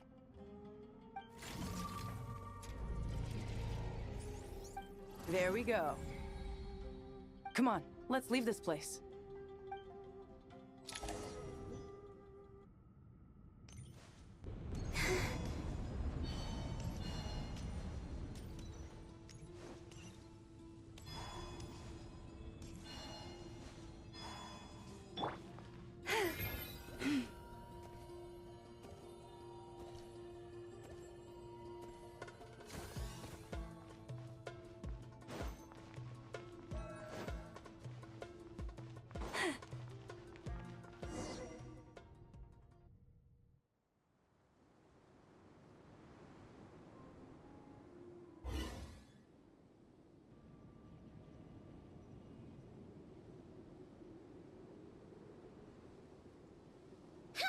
Those Fatui sure made themselves scarce. It's like they were never here. The Fatui? They came to the desert again? Yep. No idea what they're planning this time. They were being very coy about it. How have you been, Jet? Well, since we last met, I've started my own band of mercs. We've actually made quite a name for ourselves. Oh, yeah. On a slightly different note, I have some good news. I finally took care of Masaira. Not much to write home about. It was just another day. Found his hideout. Dragged him out of his cozy little bed. He tried to talk me into seeing his point of view, as usual. But I'm way past that by now. There was nothing he could say to save his life.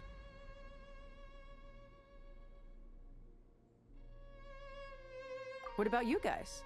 Bet you'd forgotten all about me and Ben, huh? Of course not! We're super duper best friends! Wow. Sounds like I should make time to visit some other nations too. Anyway, what brings you to Gurabat? Oh, right. I almost forgot. We're here to look for Lilupar. That bottle? Seriously? Yeah! We need her power to calm the Jinn and stop the sandstorms.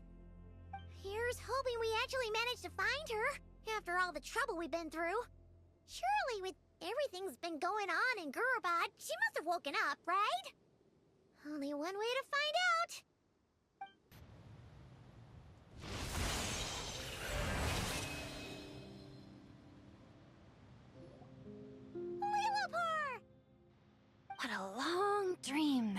is. It's been a while, my master. Oh, and you're here too, little wildcat. The four of us back together again. Imagine that. After we last parted ways, I merged with the land beneath Gurabad to suppress the dark calamities stirring in the depths. It rekindled the flame of vengeance within the Jinn, depriving Gurabad of any hope of peace. I fought against it for a long, long time. Until one day, I sensed a change in a foreign land to the west. Suddenly, the pitch-black abyss fell silent.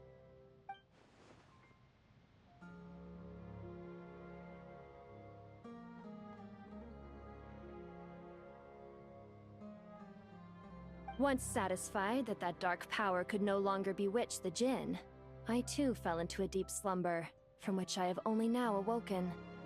Why have you returned to Gurabad, my master? And why is my sand-swept homeland in disarray once more? Well, basically, Sumeru's in danger and a lot of our friends are affected. Some bad guys messed around with Irminsul and now they've released the Jinn in here. We managed to chase off the culprits, but we have no idea how to seal this place back up and stop the sandstorms. Child's play. I shall quell the Jinn and scatter the storms. Thank you, Lilupar.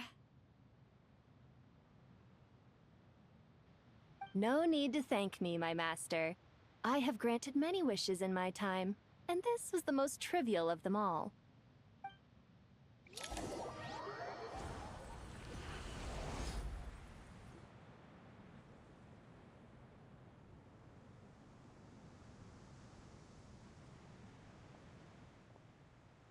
The sandstorm's gone. The sun shines bright again. When I said that we'd meet again under a lovelier sun, this was exactly how I imagined it. Yay! Although, honestly, Paimon would love to hang out with you more, even if the weather sucked. Well, there shouldn't be any more Jinn breaking out, right? Are we okay to head back? Sounds good. You can introduce us to your other friends. Another adventure begins. Lovely.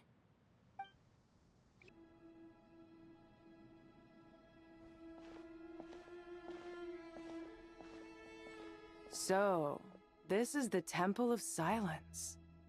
I've heard the Nagarjanites mention it in passing, but I never imagined it would be this big. It's colossal. I thought the temple moved to the rainforest ages ago. When did they scamper back into the desert? I don't know. This plan sounds a little too risky for my liking.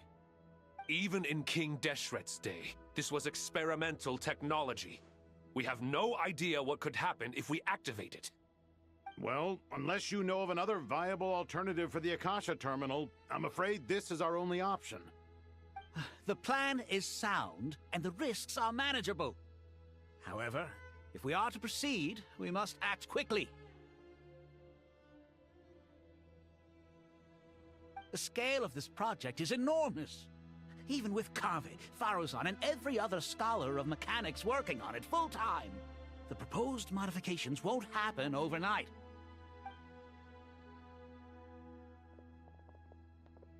You're back. Everything all right? And who are they? Friends of yours? Pretty much everyone in the Temple of Silence is. This guy's Kaveh, and the one next to him is Alhaitham. Hello, I'm Jet, and this is Lilupar. Oh, a famous name from the history books. Pleased to meet you. A friend of a friend is a friend of mine, as they say. Who's they? Huh? Do people not say that? Not in the desert. Friends you can trust, but friends of friends? Gotta keep an eye on them. Still, I do trust the Traveler's judgment. I'm sure you're good people. The sandstorms have calmed down. I take it the Gurabad problem is resolved? What did you find?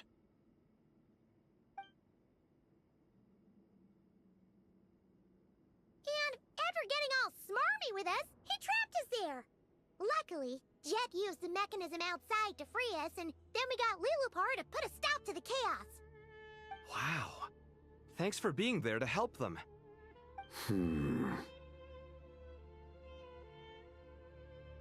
So, this mystery man openly admitted that he was merely a Harbinger subordinate.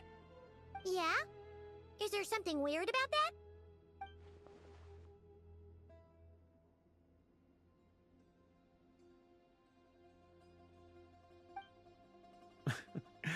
I assume you aren't naive enough to expect answers from an enemy. Well deduced. Our commander, Dottore, died in Nordcry.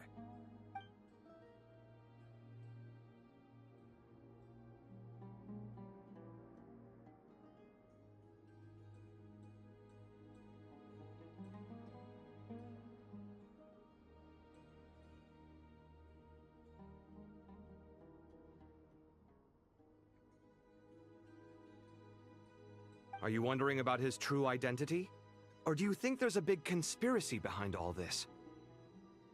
I wouldn't go as far as to call it a conspiracy. Just the simple fact that having someone to shift the blame on tends to prove useful should trouble come knocking later. The most important thing for now is to solve the immediate problem.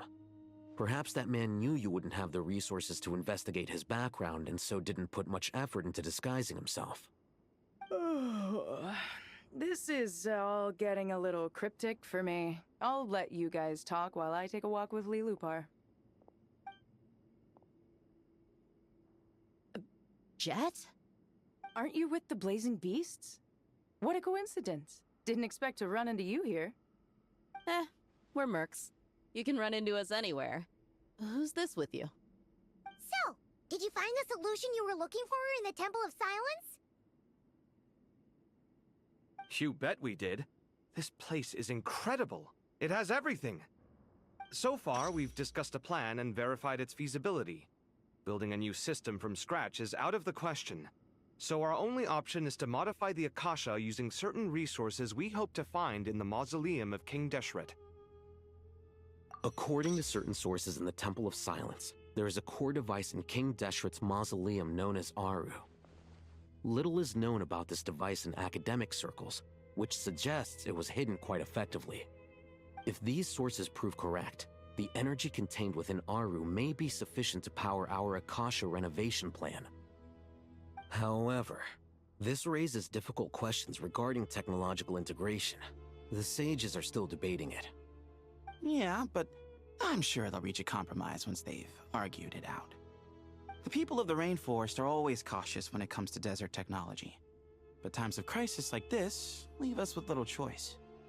Wait, Paimon has a question. Is this the same Aru we've heard of before? It's sealed off, right? Some sort of prison where the Goat King, Ibis King, and Crocodile King are locked up. Well remembered. Yes, that's exactly right. According to our records, Aru was the most brilliant creation King Deshret ever conceived of. Built by divine and mortal artisans working together. It was a miraculous accomplishment, and it lies hidden deep within the king's mausoleum to this day. That being said, what Aru actually does and why it was built, those are deep secrets we are not privy to. Until recently, I wouldn't have been optimistic that the place even exists. The only reason I'm inclined to believe it now is because we heard it from the Ibis King Thoth himself at his temple. The tale of how the 3 retainers of Al-Akhmar were imprisoned in Aru. Paimon totally gets that.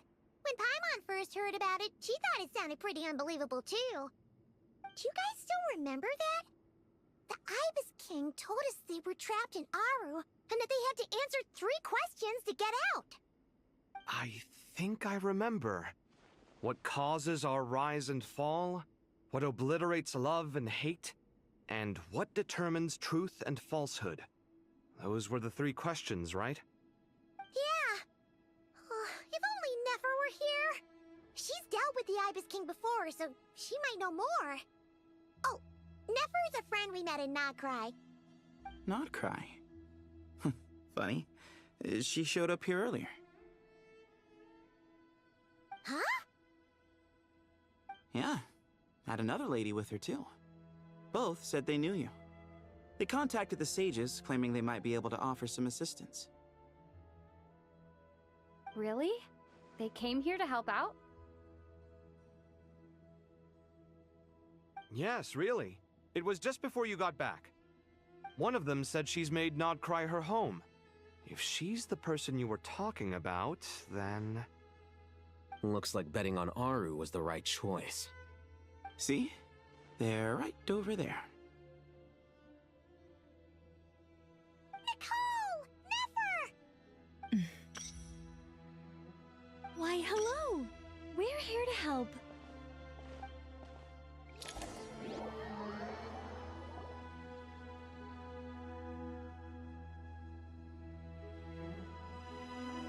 It's a good thing we left early. We almost got locked out. Locked out? What do you mean? Oh, you haven't heard? An invisible barrier has appeared around Sumeru's borders, cutting off all travel in and out. No one can leave and no one can enter. Sumeru has become a lonely island. Are the Fatui behind this too? Actually, no. This has nothing to do with them. I suspect it's a defense mechanism within Irminsul itself. Irminsul is the source of Tevat's ley lines, after all, and Sumeru is the nation closest to it.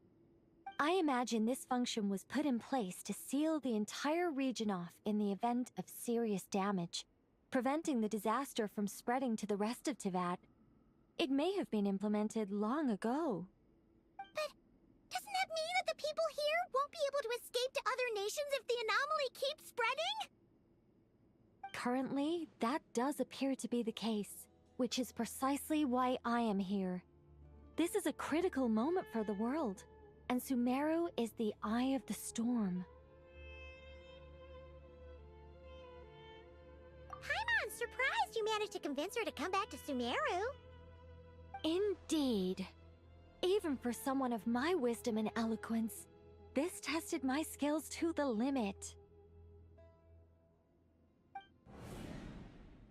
And why should it concern me that Sumeru's in trouble? Surely you don't think I still have feelings for that place? Judging by your tone, I suppose you don't. Sounds like you don't know much about my past. And here I thought you knew everything. All I know is that the Ibis King is the source of your power. He was quite a prominent moon envoy once upon a time, so I do know a thing or two about him. As for your past, I have ways to learn the full story if I wish to. But everyone has secrets they'd rather keep to themselves, wouldn't you say? I'm glad you see it that way, Miss Nicole. I've chosen to call Nodcry home, which is why I did my part in its hour of need. That doesn't mean world savings become a habit with me. I have no particular desire to play hero in Sumeru, thank you. I understand. Human emotions do not appear and disappear without cause. There is always a reason to be found behind both salvation and destruction. Still, if time has taught me anything, it's that human emotions are often complex and in conflict. That's why people change their minds about things all the time. But that's where we angels come in. Our duty, ultimately, is to guide people towards their deepest, truest desires and help bring them to fruition. So I wish to hear about your past, because I do not believe you are motivated by hatred alone. And if we still arrive at different conclusions in the end, that's okay.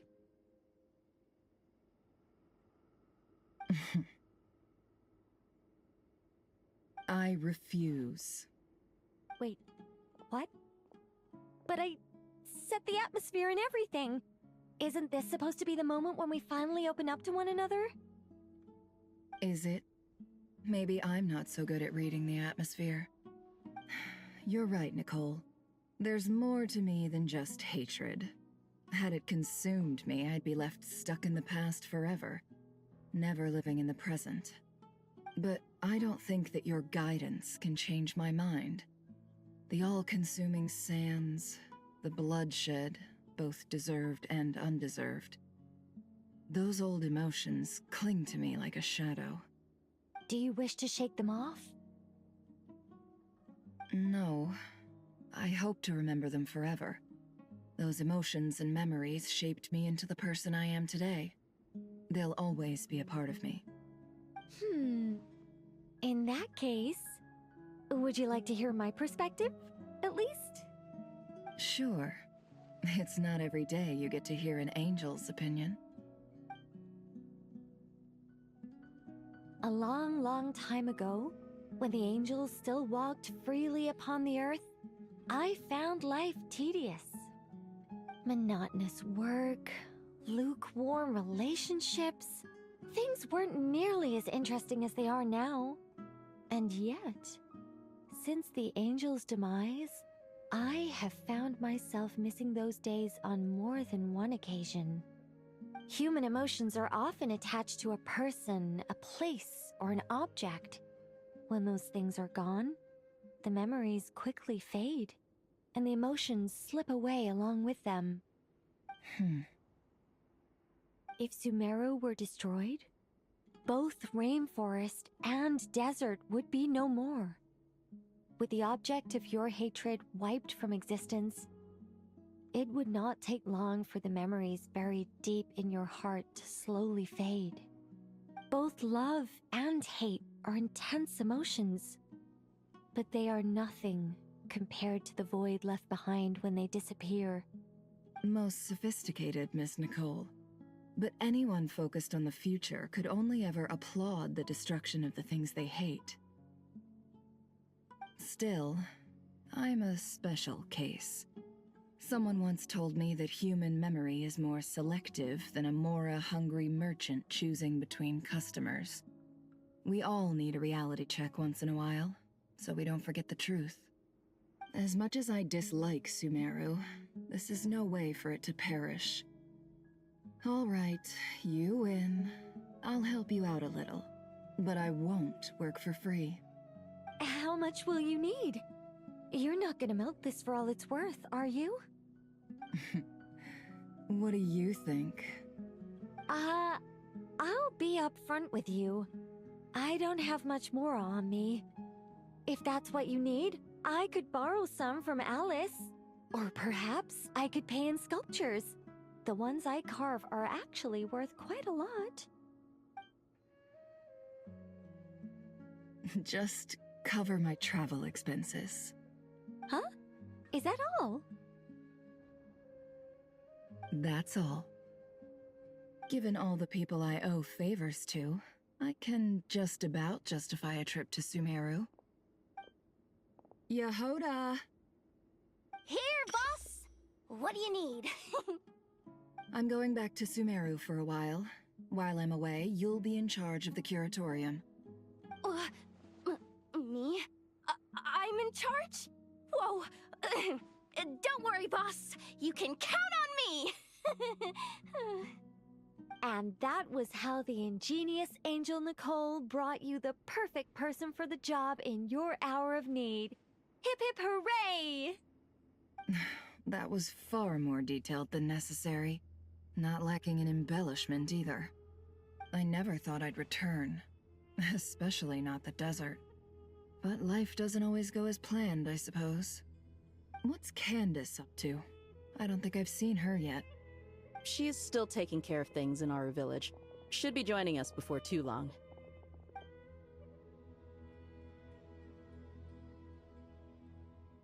Oh, and sorry. Hope we're not interrupting anything. We have some good news, though. We're planning to go to the mausoleum of King Deshret to look for the legendary Aru, then use it to try and restore the Akasha system. According to records in the Temple of Silence, the mausoleum houses something called Aru's Chute, which can be used to establish connection with Aru. We still have some time before we leave, so there's no rush. By the way, who are these two new faces? Just call me Nefer. I'm based in Nodcry. Did I hear you mention Aru? Correct. Well, I happen to have a connection with one of the 3 retainers imprisoned inside, the Ibis King. I'm here to get things done, so if you don't mind, I think I should come with you. That sounds perfect. Miss Nefer, are you from the desert by any chance? Why do you ask? I don't know. There's a familiar air about you. Plus, you mentioned Candace. Sorry, I don't mean to pry. It was just a random thought. I'm Dia, an eremite mercenary. My work usually keeps me out in the desert. I'm on good terms with Dory, and she's mentioned you all before. It's nice to finally put faces to the names. However, my associate here is probably less well acquainted with you. Why don't you all introduce yourselves? Actually, I'm a little better acquainted than you might think. Huh? Are my eyes playing tricks on me? It looked like you spoke without moving your mouth. Ventriloquism. I have heard tell of it before. What is it, Kale? It's you! You're the voice who's been speaking in my head, aren't you? You encouraged me to report my dreams to the Dendro Archon, and got me to recite that magic prayer. Mm-hmm. I have many titles, but let's go with the most pertinent one. I am Nicole Rain, an angel who has lived since ancient times. An angel? Sounds like a big deal, but, what exactly is an angel? Oh, Well, we're a rather long-living race of beings. Not gods, technically, but we can still tell you a lot of stories from ancient history. Yep, and she's also an amazing sculptor. You could say she's a real creative type. Well, ma'am, if both the Traveler and Paimon give you rave reviews, you must be pretty impressive. Oh, please don't call me ma'am. I find it so awkward when people get too formal with me. Just relax and be yourselves. No need to be nervous. Miss Nicole, if it's okay, could I ask you a few questions? Yes, you may. I can see your heart is filled with confusion, and you are desperate for answers. I also know which questions you want to ask me. Why did you dream of Sumeru City in disarray? Why did those verses soothe the Jinn only when recited by you? I can guide you to the truth, but it involves a personal secret of yours. I'd prefer to speak with you alone, if possible.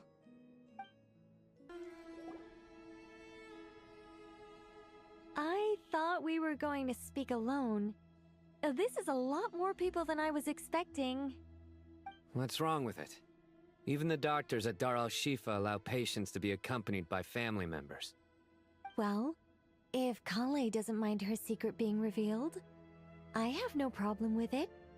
Thanks for being so considerate, Miss Nicole.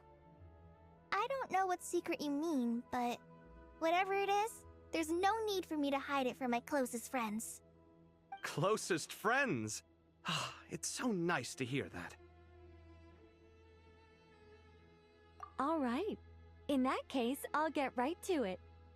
Kale, are you aware that there are god remains inside your body? I am.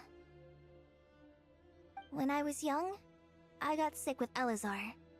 Nothing could cure it. The Fatui convinced my mom and dad that they could help, and I was sent to an unfamiliar place. There were a lot of other kids just like me there. This creepy guy injected us with some strange medicine, which I heard contained god remains.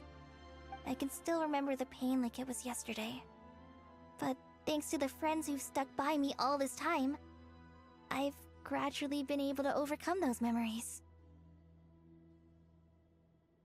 Anyway, so You're saying that what happened to me has something to do with the god remains they injected me with? Yes. Those were the remains of Nabu Malikata, the goddess of flowers. What? Huh. Fascinating.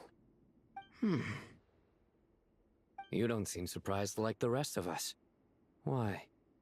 The possibility crossed my mind when Kale recited the Goddess of Flowers song and calmed the Jinn. You made Paimon jump! What are you doing here, Lilupar? I was merely passing through when I heard the name of the Goddess of Flowers. Be assured that I share your surprise. You, with the hat. Are you certain? I sense no trace of the Lord of Flowers within her. Well, it is a very small fragment. Unless special methods are used to manifest its power, even her closest acquaintances would find it near impossible to detect. After the goddess passed away, her remains were scattered across the desert. King Deshret gathered all the pieces he could find and buried them in the Eternal Oasis. But some fragments remained unaccounted for.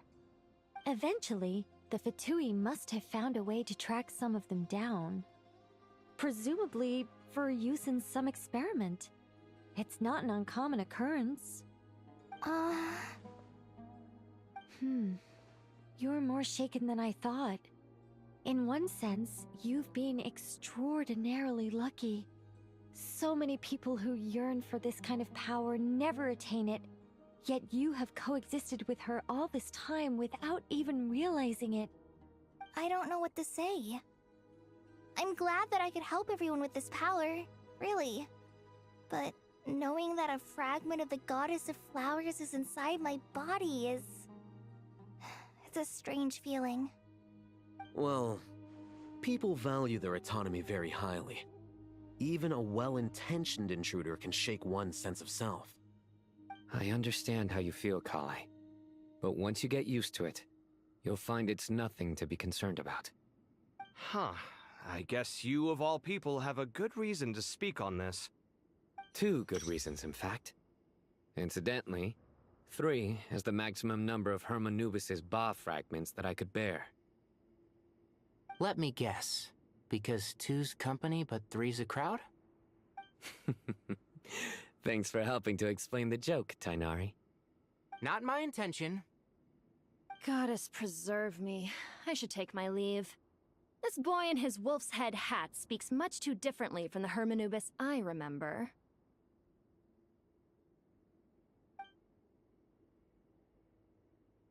Kale, all I'm trying to say is, no matter how many Hermanubis fragments there are within me, you wouldn't think of me as Hermanubis. In the same way, you are simply you. Yeah, I know what you mean. So about that dream I had, was it a warning from the Goddess of Flowers? Yes. Just like me, she was an angel created by the primordial humans, born with the instinct to guide living beings. Though her body and soul have perished, her essence retains its natural instincts. Even her smallest remaining fragments would do their utmost to send you that warning. The Mother of Dreams? Lord of Flowers and Oases? She must have had a premonition. That is why she gave that dream to you. We won't let her efforts go to waste. But I still don't understand. Why me? Yes. Why indeed? You weren't the only one injected with God remains, but only in you have her fragments persisted. I suspect it may be because of the firm will you showed in the face of suffering. She was likely assimilated by that will.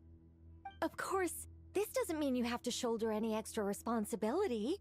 As this young man said, you are who you are, and that will not change. All right, any further questions from the family members of the patient? If not, we should head to the mausoleum of King Deshret. Let's move out. Time to put our plan into action. We all hope it'll work. But will we really be able to open Aru? And even if all 7 pillars of King Deshret agree to let us proceed, the scale of the work to follow is daunting, to say the least. Haven't you handled other big projects before? I mean, the biggest project I've worked on to date is probably the Palace of Alcazarzaray, I guess?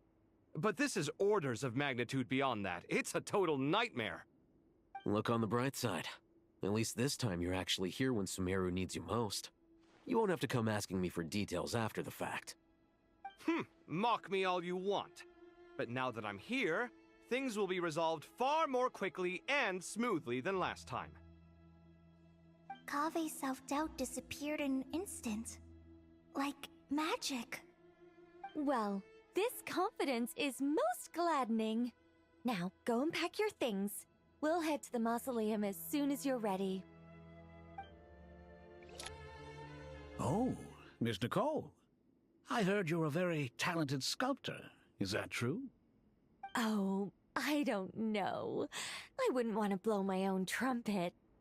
Honestly, even though Kasharawar is best known for its focus on mechanics, plenty of Kasharawar scholars are quite serious about sculpting as a hobby.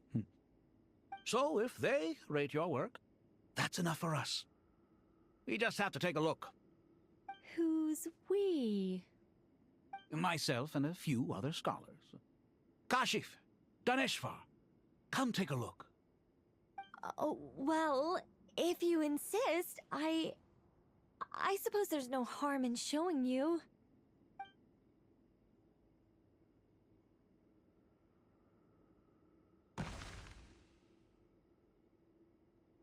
Whoa! Where did that come from? Look at the level of detail. It's so lifelike. The squirrel descends from the heavens like a champion, and the earth trembles beneath its feet. What do you think? Striking, isn't it? Kaveh? Kaveh, come here for a sec. Oh, and Madame Faruzan, didn't you used to study in our darshan? Come take a look. All right, but hang on a moment. I have to finish reviewing this proposal first. You called? What is it, youngster? This squirrel statue. Isn't it cute? Oh, a squirrel. I wouldn't say cute per se. The realism is what stands out to me. Were you trying to carve a statue of a hero, young lady? Oh, a hero? I suppose so. Actually, I didn't really have a specific theme in mind. I just started working on it, and this is how it turned out. I see. Well, do you tend to read novels about heroes in your spare time? As a matter of fact, I do quite enjoy those. Everyone loves a good tale of daring do, right? Then perhaps this statue represents the heroic tale you long to see deep down inside. Also on the subject of heroism, I feel that if the subject posed with a finger raised towards the heavens, it would lend a greater gravitas to the overall image. I'm sure some would call it cliché or old-fashioned, but not me. I think it would be a perfect fit. It has a certain classical beauty about it. Kaveh! Sorry, Madame Faruzan, I'm a little busy right now. Don't wait up for me. What a pity. That young man has excellent aesthetic tastes. I was hoping to ask him for his opinion. What a genius idea! Why didn't I think of that? Classical beauty is a great direction to explore. That's it. Once I get back, I'm going to sculpt a heroic squirrel pointing its finger towards the sky. Precisely. A declaration of victory. You understand my vision. Then place the two statues face to face. Yes! That's exactly what I was thinking. It'll be a masterpiece, Miss... I'm sorry. I didn't catch your name. Just call me Nicole. Madame Faruzan? Was it? What? Oh, no. That wouldn't be right. Why ever not? Madam is a state of mind cultivated from within. Anyone may call me Madam if they so desire. My dear Miss Nicole, once we make it through these trying times, should we have the pleasure of meeting again, I shall look forward to seeing your new work. In this day of age, it's rare to find people with an appreciation for classical aesthetics. Meeting you was truly a pleasant surprise. Honestly, I feel the same way. It's been a long time since I met anyone interested in this style of statue. Clearly, they don't call you madam for nothing. Also, I have to say, you're a very good judge of character. Because when I think about it, I really am someone who likes stories about heroes. That must be why I've quietly kept watch over generation after generation of them. Sorry, keeping watch over heroes? What exactly do you do for a living? Oh, never mind that. Let's not tell Madame Faruzan about Miss Nicole's true identity for now. Good idea. Let's limit the conversation to aesthetics.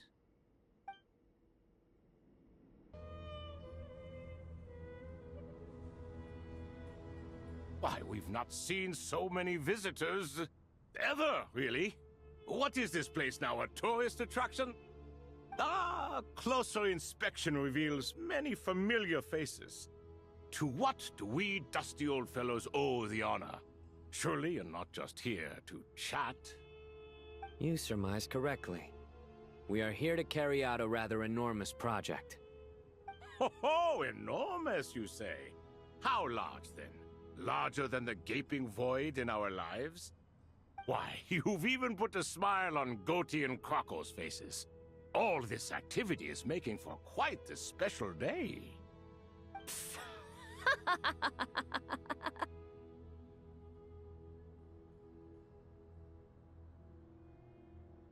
I know that laugh. Lilipar? What on earth are you doing here? Oh, this is hilarious. Turns out good things really do come to those who wait. As long as you stay alive long enough. When did you three get locked up in here? And still you act all high and mighty, putting on a show for the younglings. Truly hysterical. Why, you... Yes, I know. No need to shout. You're right, Lilipar. Goatee, Crocco, and I all have the same problem. But didn't King Deshret seal you away? How did you break free, and how did you get in here? Who knows? Perhaps you can ask my master one day, should you ever get the chance. Behold, the executioners of old. Some have turned into fragments residing in human bodies, and others are imprisoned eternally, leaving not a single shard behind. It's almost tragic, watching lowly prisoners like you act all self-important. Curiosity gnaws at you, doesn't it? Your interest in the outside world threatens to burst you at the seams. Turf. I'm starting to take a liking to this magic bottle lady. Time is of the essence. Let's get down to business. We come to you, O three ancient lords, to request your assistance on behalf of the Academia. If we can help you regain your freedom, then please consider lending us your aid. As for precisely what we need your help with, it's a long story. So, to demonstrate our sincerity, we are prepared to first resolve the problems that plague the three of you. All right, stop arguing, Crocco. And Goatee, don't you start. What's the harm in letting her speak? It's not worth getting so angry about. Forget about her. The three questions are the crucial thing here. But do you really have a way to answer them? You once answered the final question, Nefer, but the seal did not open. Unless, with the passage of time, you have found a new answer? You could say so. When you first asked me what determines truth and falsehood, my answer was a liar's soul. Liars are the best at seeing through the falsehoods of the world. But if you want them to tell you the truth, you have to reach their soul. I think that makes sense. I found it quite compelling myself, and I told Nefer so. Unfortunately, it brought us no closer to liberation. Well, that's simply because it was my answer, not the one King Deshret was looking for. Can you guess which answer Al-Ahmar wanted then? Time. And that's not only the answer to the final question, it's the answer to all three of them. All things wax and wane with the passage of time. Love and hate eventually fade into nothing. Current affairs are always fraught with conflict and controversy. Only time can distinguish between right and wrong. You once described King Deshret as a proud man. I'd say that the prouder someone is, the more inclined they are to believe that only time is qualified to be their judge. Time. Well. Indeed. Perhaps in building Aru, our king was in fact attempting to reverse time, to bring love and hate, right and wrong, the rise and fall of all things back to their point of origin.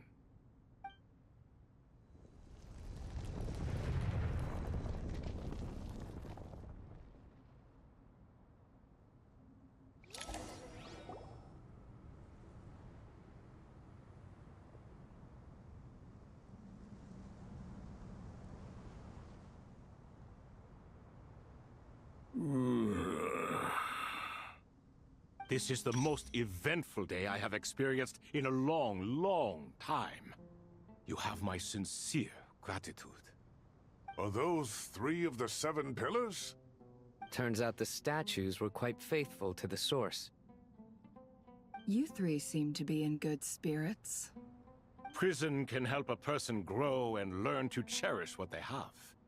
Nevertheless, after everything you've done for me, I sincerely hope you never have to experience it for yourself. Hello, Nefer. It's good to see you, Thoth the Ibis King. Nice. Definitely puts my mind at ease, seeing you two getting along so well. Should we maybe introduce ourselves, or... Sure. I'm Sethos, the current leader of the Temple of Silence.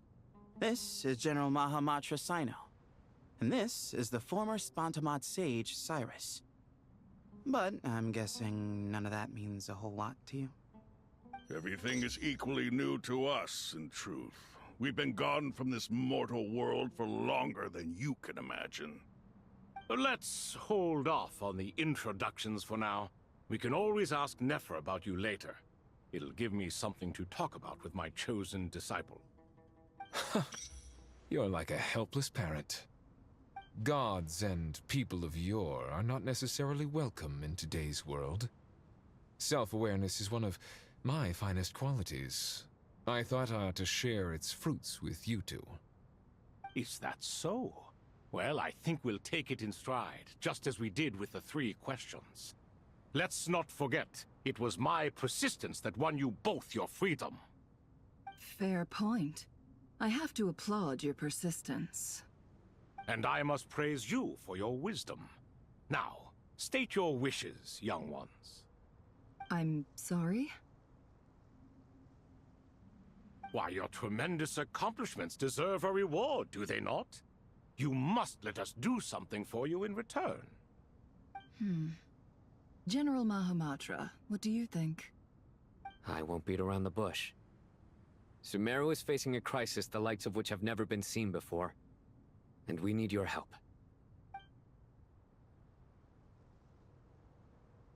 Every calamity throughout the ages has been connected to us in one way or another, whether we were its cause or consequence. Whatever is wrong with Irminsul, it severely affected the Dendro Archon. She fell into a coma, and is currently receiving treatment from the Dendro Dragon. The Dendro Dragon? I'm sorry, the Dendro Dragon is helping to heal the Dendro Archon? Not a pep, surely. Not vicious, cruel a pep who possesses no virtues aside from her basic instincts. Ah, good heavens. Oh, I shudder to think what could have caused Lesser Lord Kusanali to suffer such a plight. Still, why would the Dendro Dragon lend you her aid? She has always held nothing but contempt for the Archons. I suppose she and Kusanali must have some history. You can help us make history, too. A smooth talker. Well said, lad. Currently, no one can connect to Irminsul. We hope that by opening up Aru and making some modifications to it, we can use its technology to our advantage. Unfortunately, Aru is an imperfect creation. King Deshret never managed to realize his full vision before his death. Much remains to be done if it is to be pitted against Irminsul itself. Besides, I hear your reasons, but to give Aru up over such would be... The archaeological records clearly indicate that although Aru's construction took a long time, it was not beyond human means to achieve. Modern technology should solve the efficiency issues. We have no choice but to go all in on this. This is by no means a threat. But the only reason we helped you escape from Aru was to gain the necessary leverage to negotiate with you. You asked us to state our wishes, and we have. Each one of us here needs your help, as do all the thousands of people living in Sumeru. They need you, and they need Aru. What do we think, my fellow old fogies? Shall we lend our support or not? Since you ask so nicely, naturally. Naturally what? Are you for or against? I simply mean we shall do what comes naturally. You claim that you wish to open Aru. Know you then that the golden slumber created by King Deshret is preserved within? We do. We understand the risks involved. In all likelihood, the mortal world will never again be able to replicate King Deshret's work. Never will there be another chance to come so close to creating a utopia. Knowing this, are you sure of your decision? We are sure. Before people can dream, they must first live. If your minds are made up, very well. We shall summon our erstwhile colleagues to discuss this further. Saint Shezepank, Saint Bennu, once you surrendered to silence and were buried with King Deshret. But now, we invoke the right to awaken you with our voices.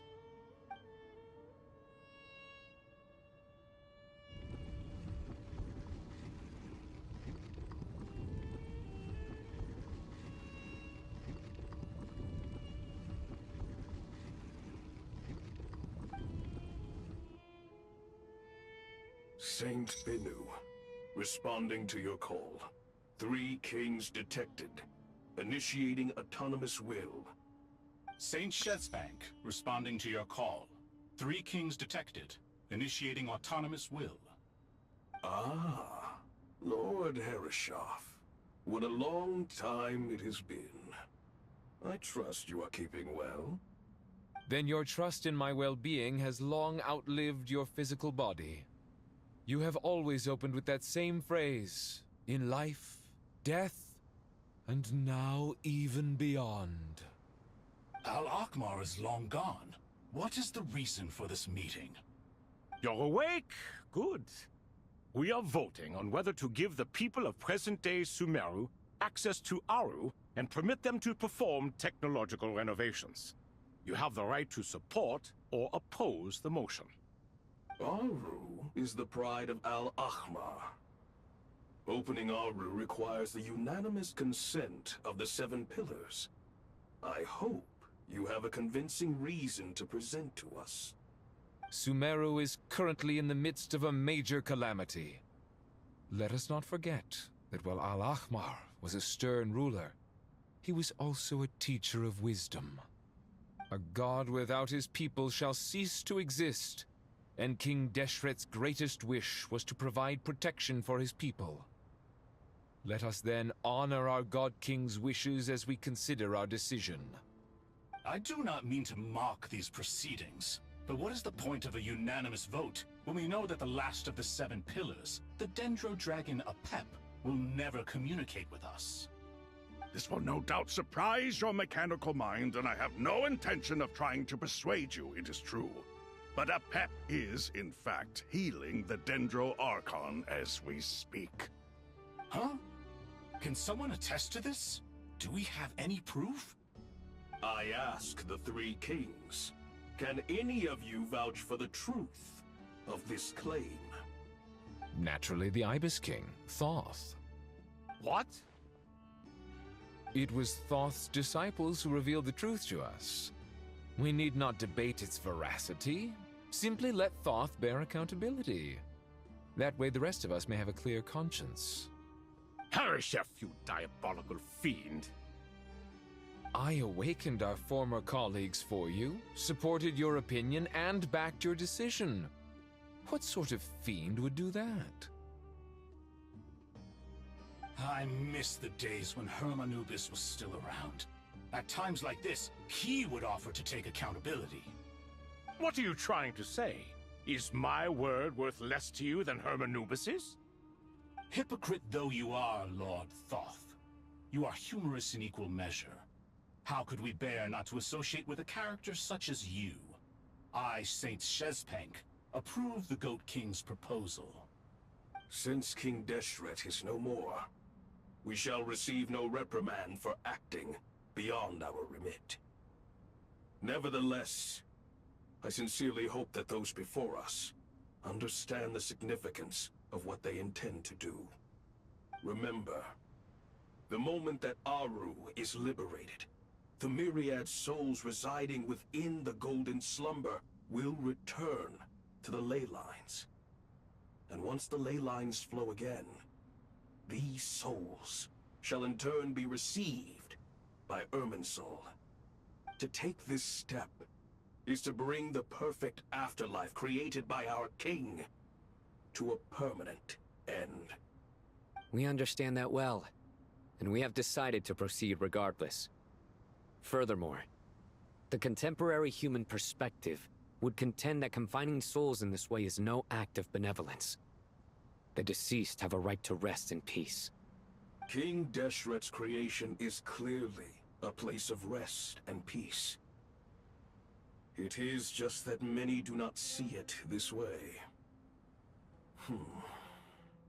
But no matter. Saint Binu approves. Hermanubis' representative and the Dendro Dragon Apep made their choice ahead of time, while the Goat King, Ibis King, and Crocodile King have also granted permission to liberate Aru.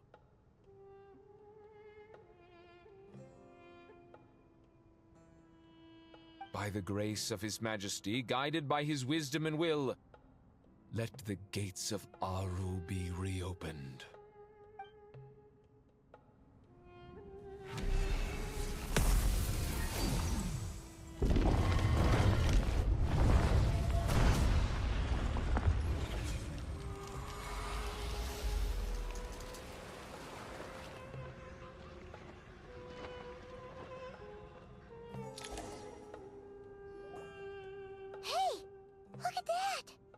What's this? Are we under attack? No. Wait, it's...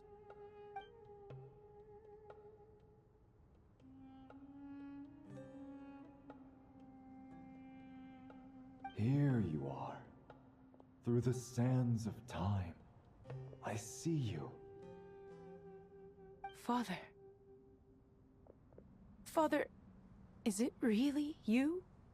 It's Jet's father, Jibriel! That's right! He entered the Golden Slumber, didn't he? I smell blood and sand on you. You've grown. Strong as a wild beast, and without shedding a tear. You have to leave, don't you?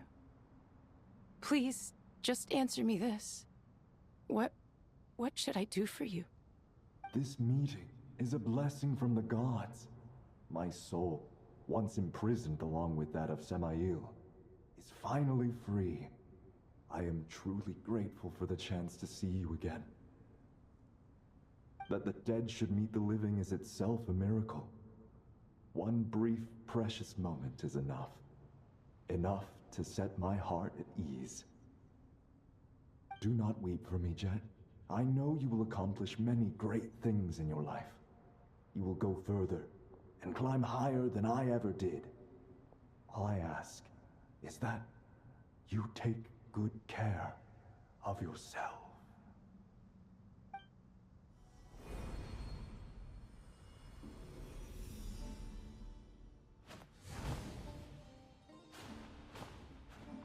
Father! Father! Father. Hey, Jet. Do you want something to eat? Maybe it'll help you feel better. I'm fine. Thanks, Paimon. It was just a little sudden. The chance to see my father again meant the world to me. He was trapped in the golden slumber for our sake. And now, after all this time, he can finally rest in peace. I'm glad.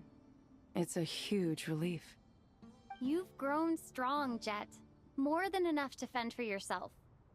Yeah. I'll leave the past in my memory where it belongs.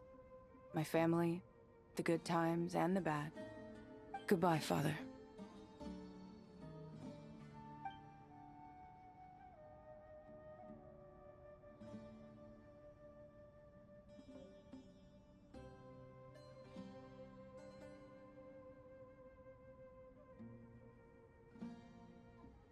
Ah, me, what a touching reunion that was.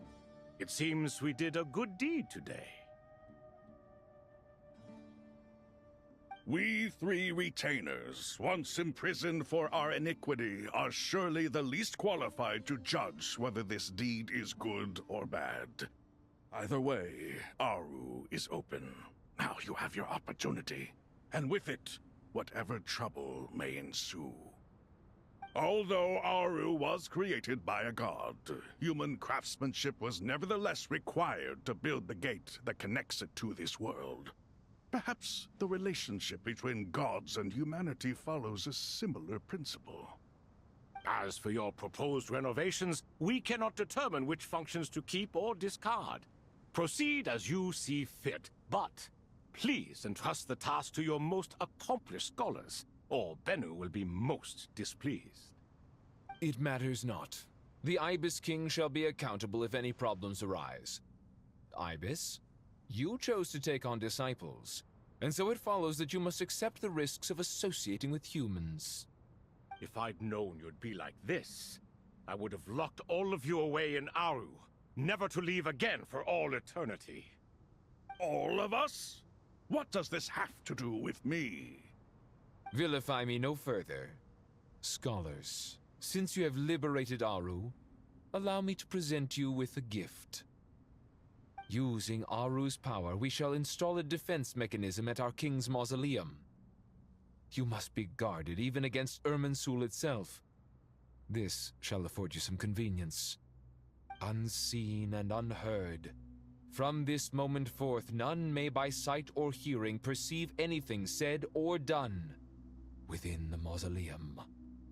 Amazing. And all this is achieved just with the power of Aru? With technology from the heavens, the possibilities are endless. Just because King Deshret did not use it for this purpose, does not mean that it cannot be done. So, marvel away. This is the reward you have earned. All right. Well, that resolves the issue of confidentiality. What about the technical side? Do we have the manpower? Why, yes. I've already contacted them. They'll be here soon.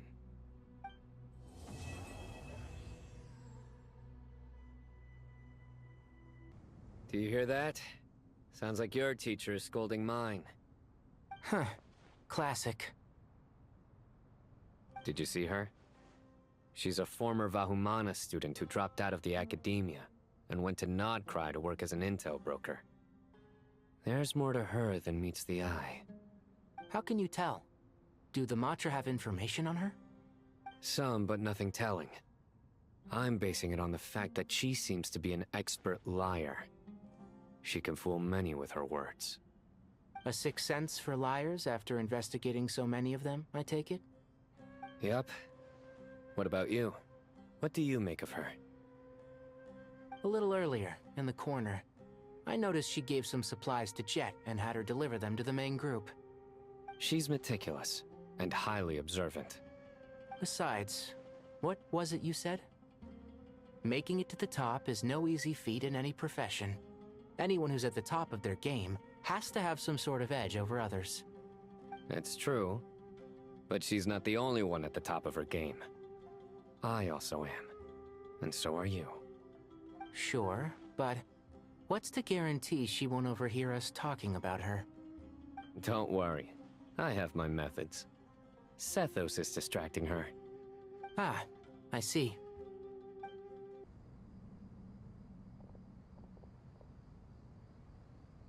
You must be the ones tasked by the Academia with renovating Aru? That's right. Good afternoon. I'm Kaveh, and these two are Termezi and Naisaburi. Hey, I'll hate them! Come and introduce yourself! We've met before. This is Thoth, the Ibis King, and everyone knows these two. Afternoon, gentlemen.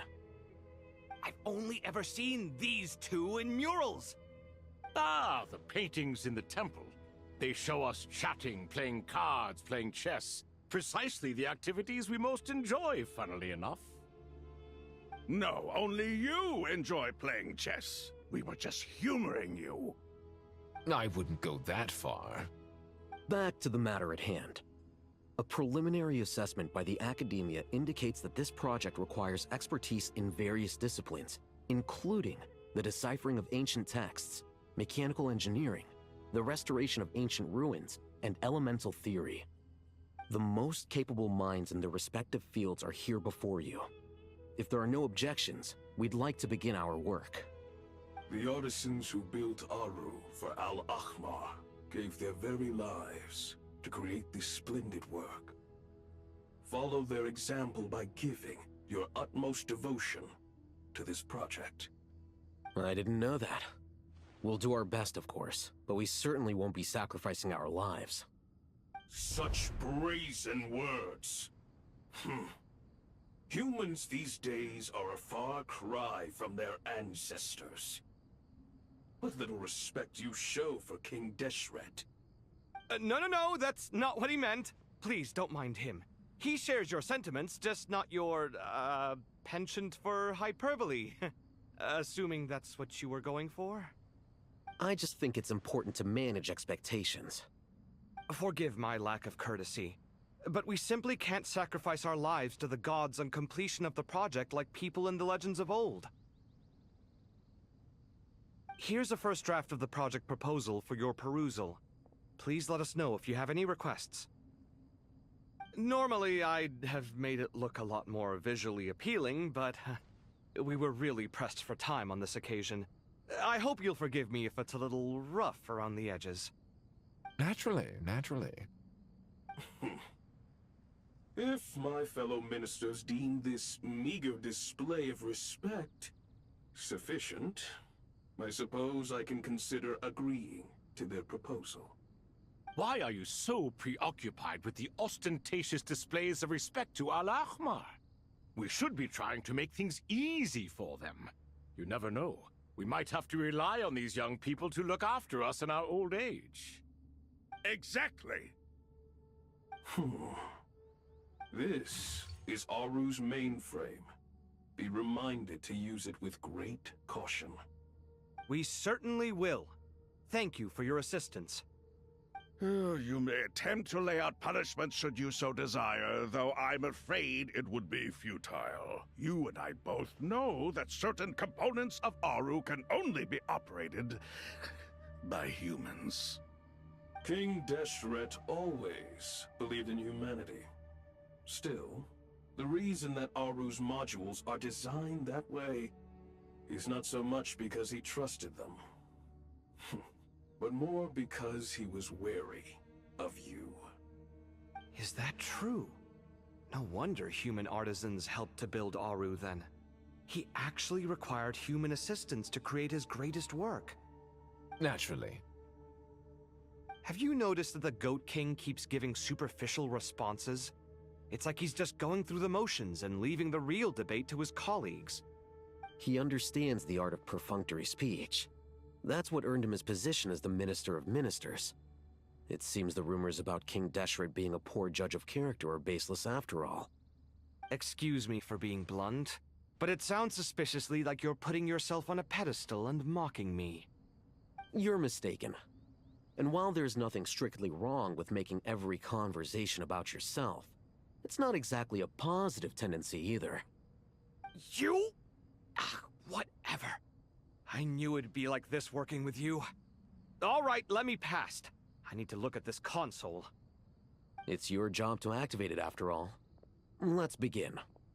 Everyone, please proceed with the external checks and preparations as per the procedures outlined in the engineering plan.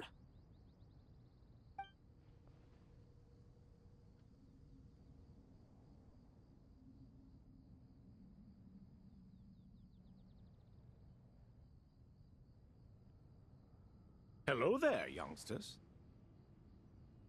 Whoa, the Ibis King came to life. What do you mean, came to life? I've been alive the whole time. You did say we could start our research, right? Are you having second thoughts now? I've reviewed the proposal. The work you're planning to carry out on this grand device is ambitious in its scope. You have ample confidence in your abilities, I take it? I wouldn't say I'm feeling hugely confident, but given how bad things are, I'd rather at least try something than sit around waiting to die. You are the top scholars of your day. I trust you are aware that there are countless links between Aru and the Akasha? Aru and the Akasha? But...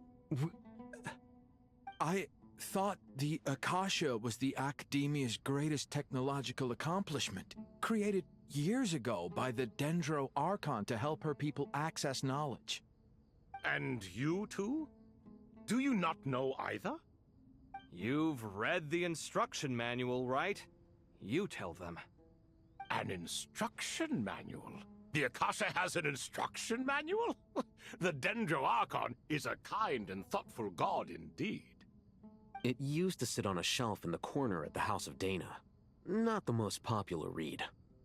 If the manual is to be believed, Aru was in fact the original inspiration for the Akasha system. What? But there are so few records about Aru anywhere.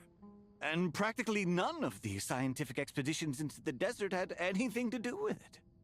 Ah, but this is something you could not possibly have known. You may have heard many stories about the desert, but what is the most important aspect of history? Consider this a quiz. Anyone from Vahumana present? I'm from Vahumana. It's, well, veracity. Precisely. And a large part of veracity is the chronological order in which events occur. I may as well tell you. In the beginning, Nabu Malikata, the goddess of flowers, descended upon Sumeru. The glory of the heaven was within her. She brought life, oases, and knowledge to this land. Then she created the Jinn, enlightened them, and ordered them to serve her. 2 other gods also walked upon this land where wisdom flowed in abundance, and the 3 met beneath the great green trees. It was the first and greatest alliance. We should speak with reverence of this covenant between the 3, which transcended both time and life. For they promised that in Sumeru, wisdom would be shared with all. All the great changes in Sumeru's history began with the goddess of flowers.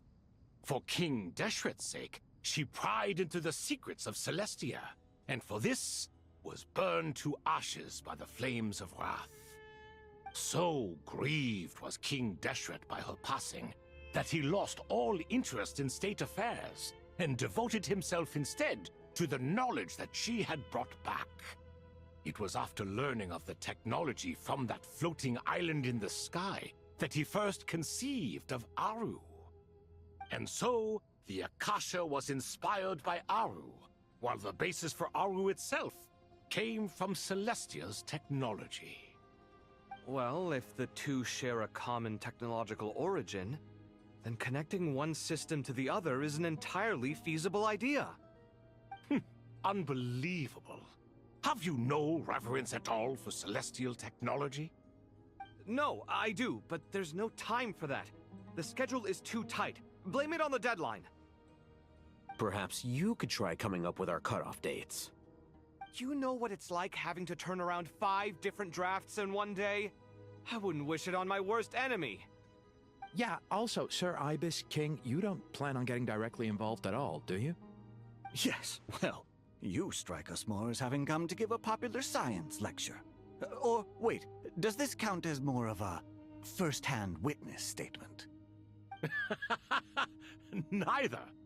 Anyway, this sounds like far too much work for me. Still, if Aru is so powerful, why didn't King Deshret use it for more ambitious ends? Because it was never fully completed.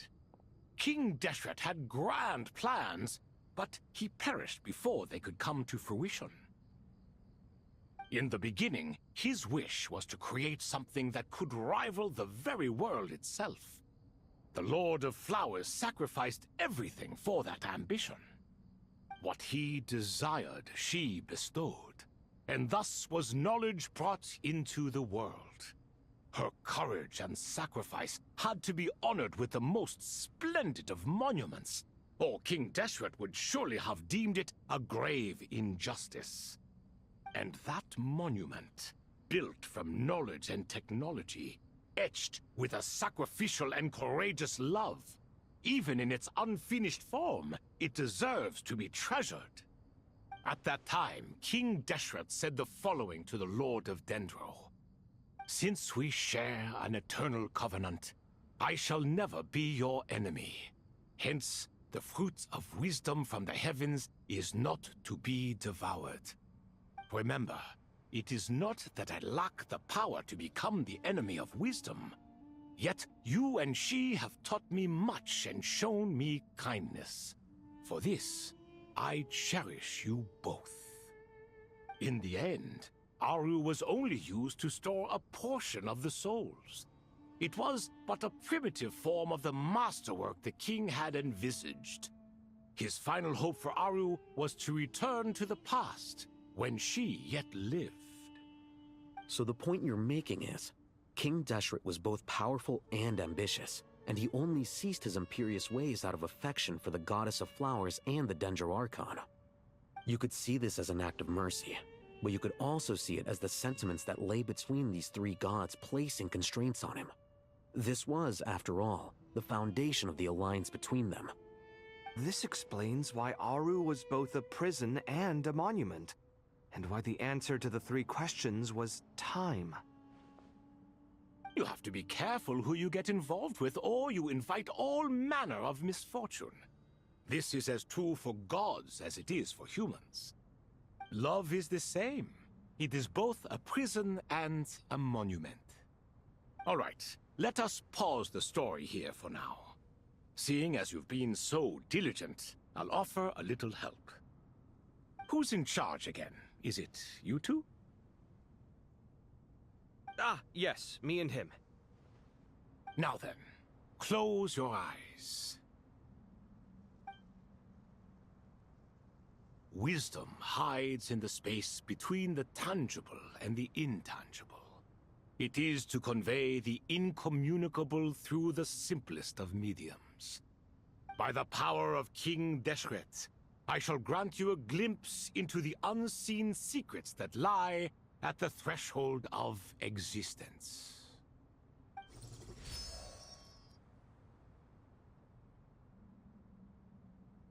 Where did this come from?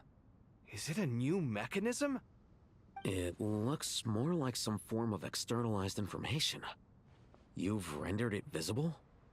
Just as the Akasha allows you to access a greater range of knowledge, the power of our king permits one to perceive ingenuities that do not belong to this world.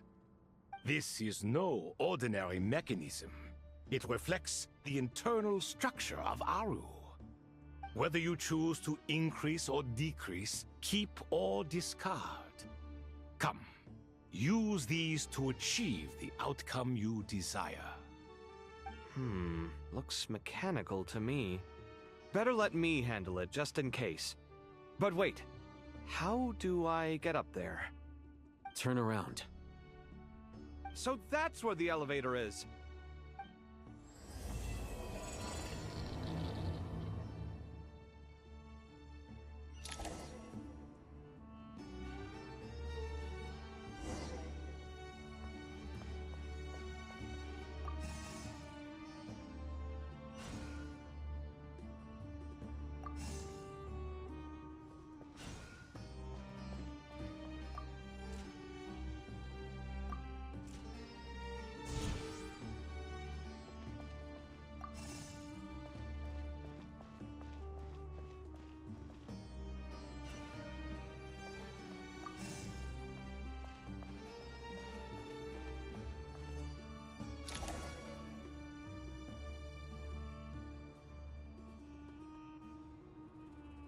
obelisks were used to record important information in the ancient desert civilization.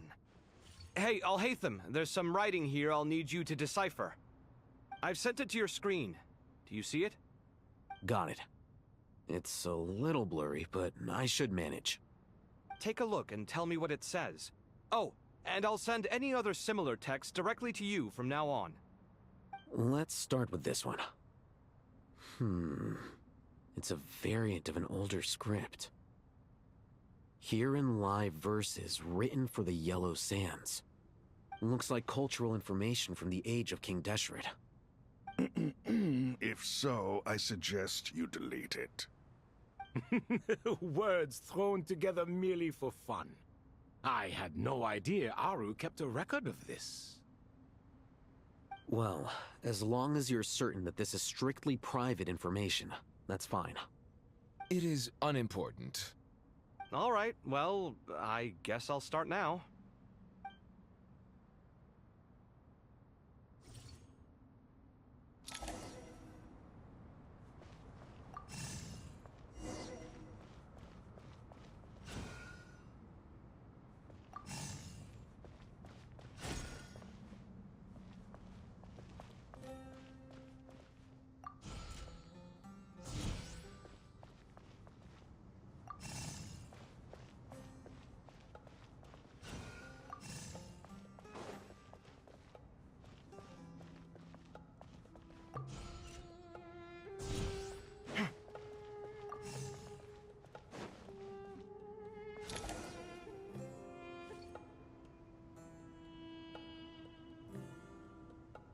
Found some more. Sending them over to you now. These are all reports about the Gurabad conflict. Can we delete them? I'd say so. Most of this information has already been archived anyway. What if there are details in there that Vahumana missed? What are we supposed to do if they come after us in the future? They'll just have to live with it. If we don't resolve these issues now, there won't even be an academia in the future, let alone a Vahumana Darshan. Yeah, you're right. Okay, done. There's some other similar monuments nearby. I'll check them out.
Another monument. Hold on.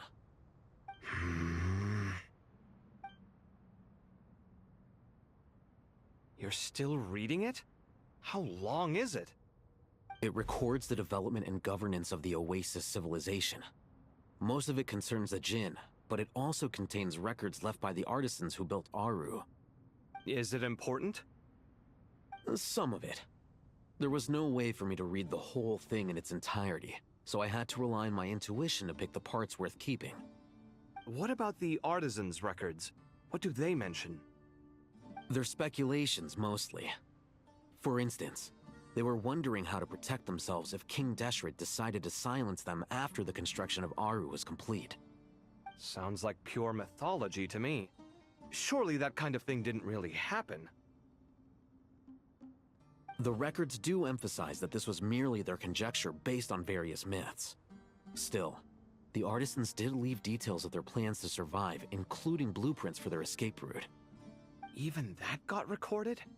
Okay, well, I'll make a copy of this first before I delete it. Is that truly necessary? You won't be needing those. No, no, the blueprints are important. I want to keep them as a memento.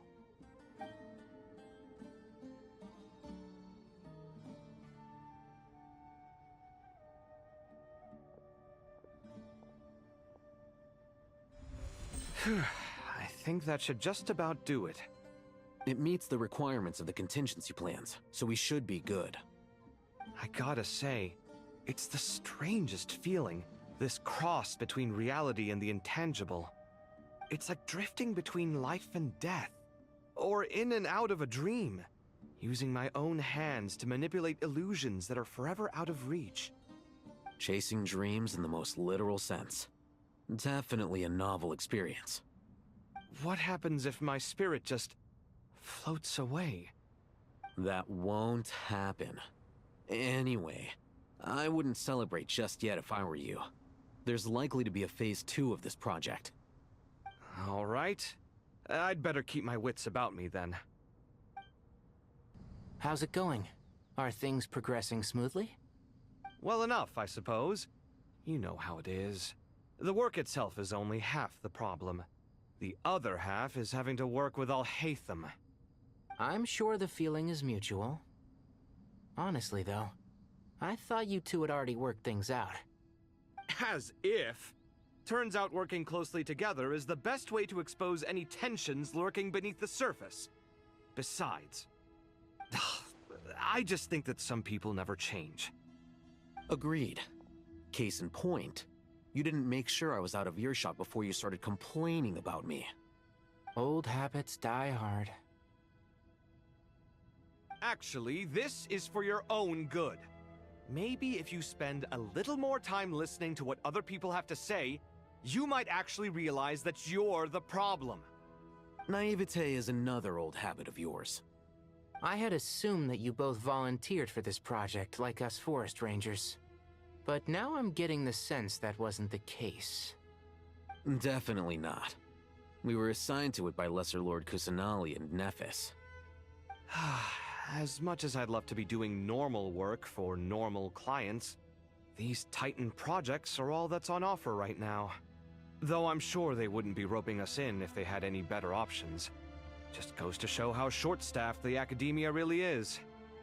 I'm sure you've prepared yourself mentally, but I still feel the need to advise you to lower your expectations. It might make the process of working together a little less intolerable. I know! Same to you! But if you already understood that, you should also know not to say the quiet part out loud. Why don't you come help me with my forest patrols? Might help you avoid any further disagreements. Good suggestion, but unfortunately, differences of opinion will always exist. Changing the nature of the work won't get rid of them. For once, I actually agree. There is zero chance of us ever resolving our differences. Zero! But even so, the work must be done.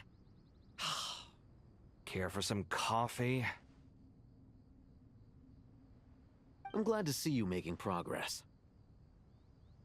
Don't act so smug! It'd be nice if you made some too! I feel like even I've made some progress today. In the past, I never would have dared to try and mediate a conflict between you two while you're both right there in front of me. Apologizing probably makes it sound like I'm in the wrong, but I'm sorry. I was just kidding. Truth be told, I don't have any work to do at the moment, so I'm just here to kill some time. How's Kale?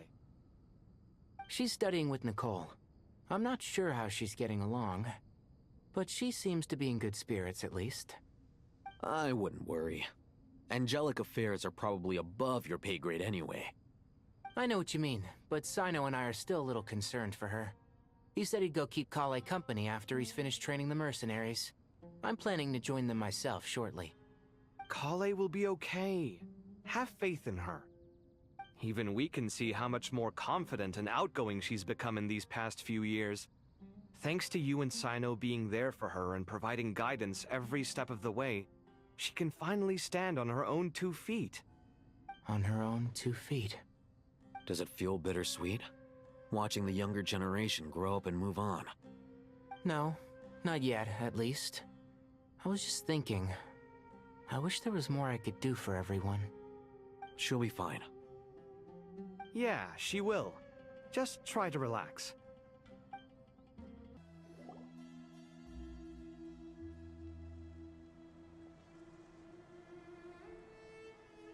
Traveler from afar, do you worry for the fate of Sumeru as well? Whoa! It's so big the Crocodile King! Greetings, Crocodile King. Please be at ease. I'm just here to chat with you about Lesser Lord Kusanali. Sounds like you really care about her. Yes, although to be exact, it is a mixture of both concern and curiosity that I feel. Speaking of Nahida, Paimon was wondering how she's doing. Wait a moment.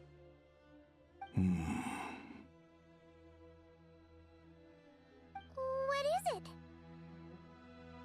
I tried calling out to a pep, but there was no response. This can only mean that she is focusing all her energy on taking care of Lesser Lord Kusanali. All the gods who serve King Deshret seemed super surprised to hear that a pep agreed to help Nahida. Guessing she made a bad impression on you or something. Are you aware of the history between her and our king? Then you are learned indeed. I'm glad to know that Sumeru has the support of someone like you.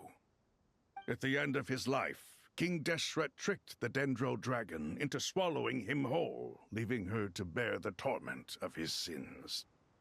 The Dendro Dragon despised King Deshret, yet he outwitted her.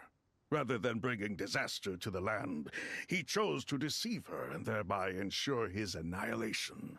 An act that surely displays his love for humanity. The Dendro Dragon stands for the glory of a bygone era. She hated Al-Akhmar and what he represented. All the gods, all the power they wielded. And so, her willingness to help the Dendro Archon through this crisis comes as a great surprise indeed. It makes one wonder whether, perhaps, the Dendro Archon assisted her in the past. Yep, Nahida did her a huge favor.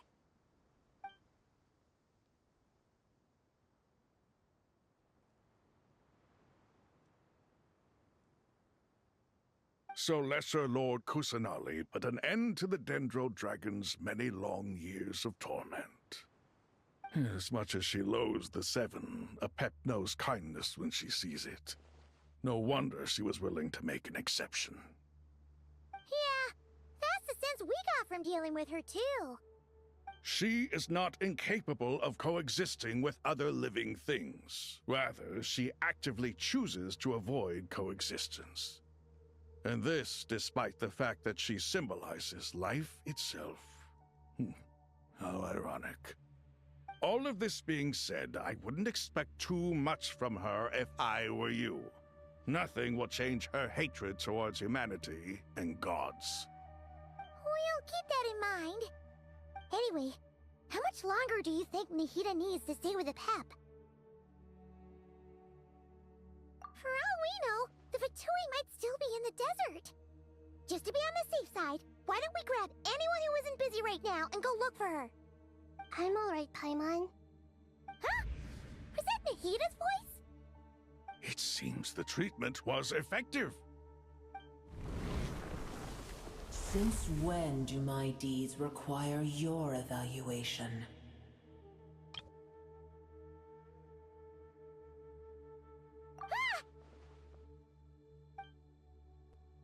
Here will do just fine. I had no intention of taking you any further. One ought not expect greater generosity than they have earned. You always hide your kindness away like an oasis within a sandstorm. Only those who make it through the swirling winds can know just how beautiful that oasis is, and how much hope it brings. You dare appraise my being? No, I'm expressing my gratitude. I want to thank you for sharing your precious life force with me.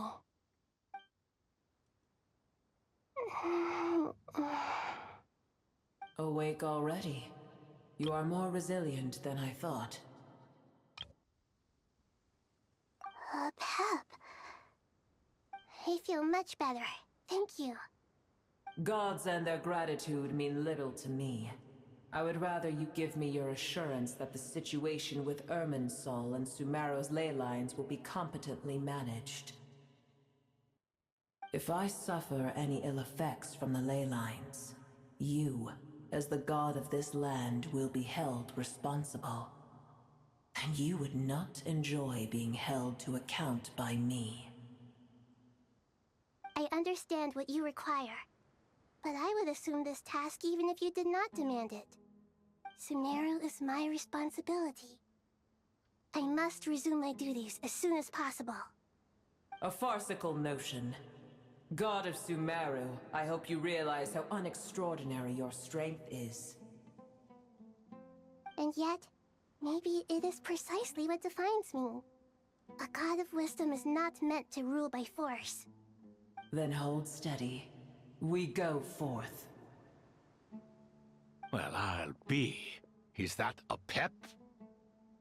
Do my eyes deceive me? Of all places, the Dendro Dragon has decided to visit the mausoleum of King Deshret?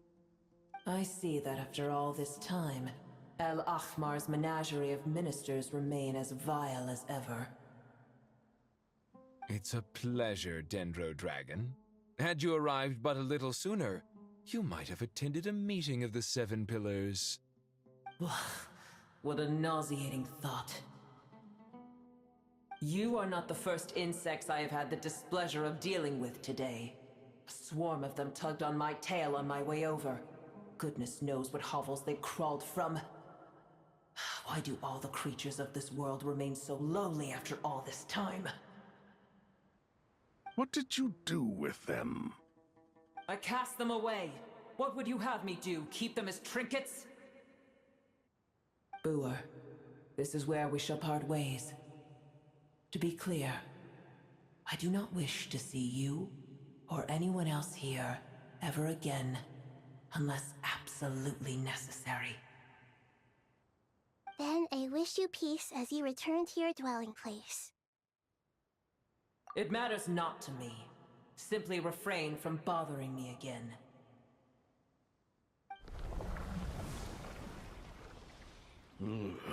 A force to be reckoned with. At times like this, I feel glad that she has no interest in any of this. Hold on, just hold on, okay? We're almost there. We made it. Huh? Wait, that voice! It's... Uh-oh, I'm gonna fall!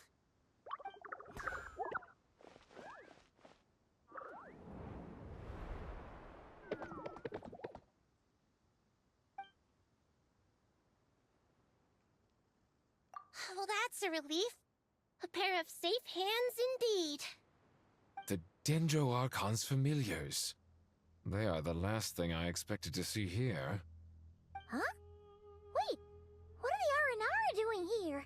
Don't you guys hate the desert? Obviously I was worried about the Dendro Archon. I've been supporting them with my Pari powers the whole way here. Oh, you seem pretty nervous. Is it because there are too many people around? Not just people. It's all these non-human beings, too. It's hard on them. I can't believe you made such a long and dangerous journey just for my sake. I appreciate your support so much. Thank you all. I'll have to ask everyone to wait while I help our new arrival settle in. Once I'm done, I'll gather everyone to discuss our next steps. Traveler, Paimon, shall we find a place for our friends to stay? Awesome! Let's go! Well, first I have some questions.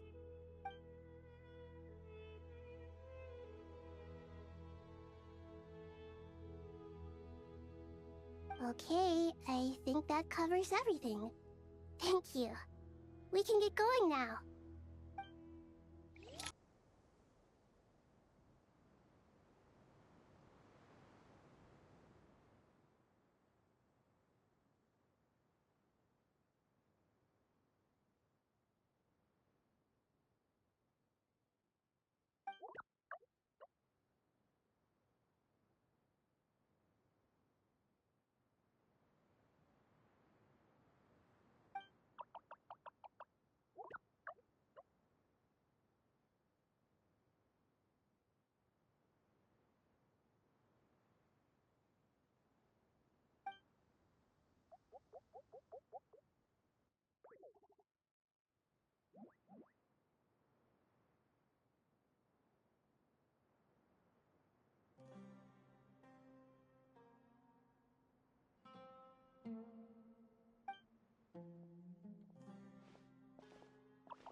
Hello, everyone.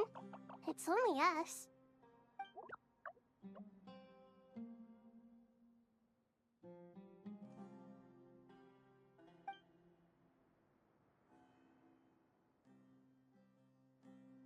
It must be very tough for you coming all the way out here, especially since you don't like the Voluka.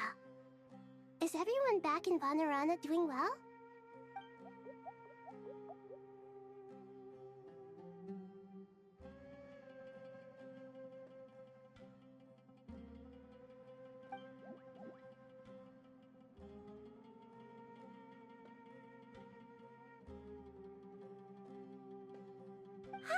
Everyone's here.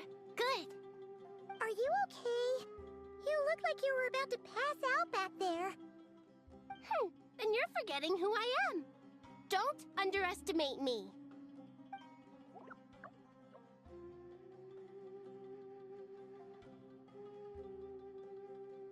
Red Oh, excuse me! Are you comparing me to Paimon?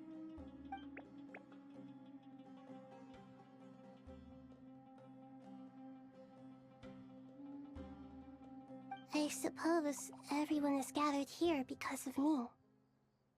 As we can see, the situation is critical, and everyone is very busy with their various tasks, so...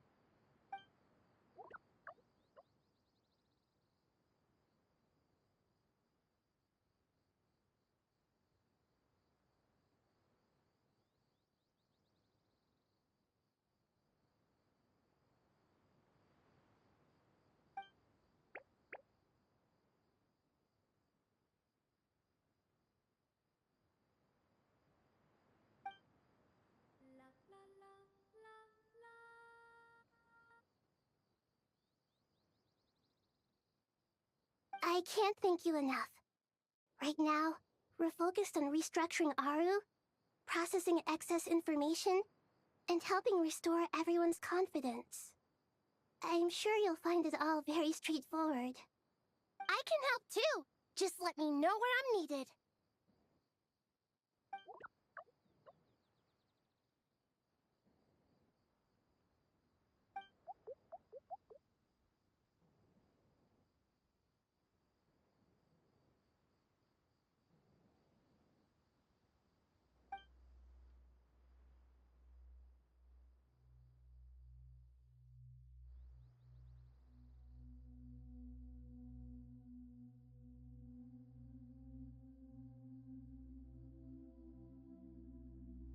Up to no good?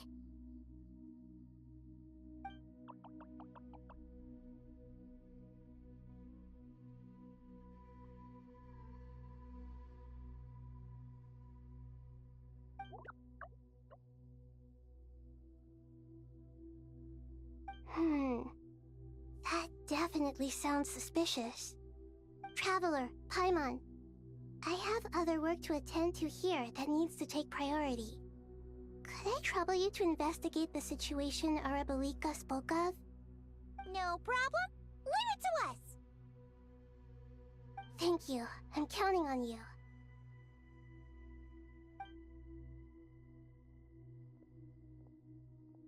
There's one other thing. If you are to work alongside the people of Sumeru, you will need to make yourselves visible to them. Is that acceptable to everyone?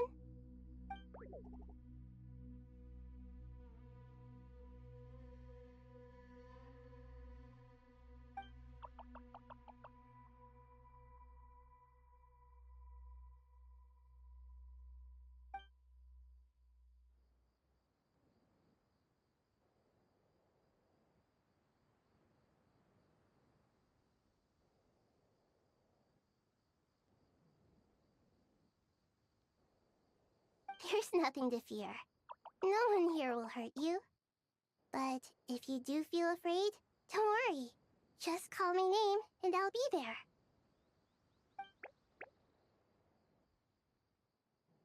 Very well.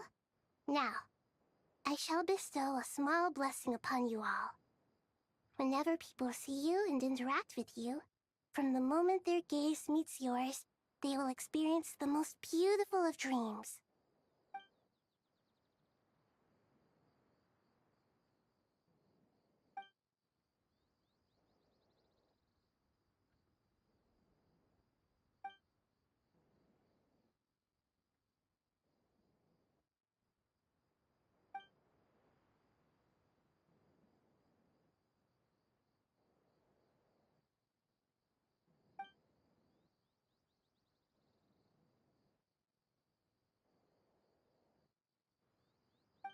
Do not fear. We will face it together. This too shall pass.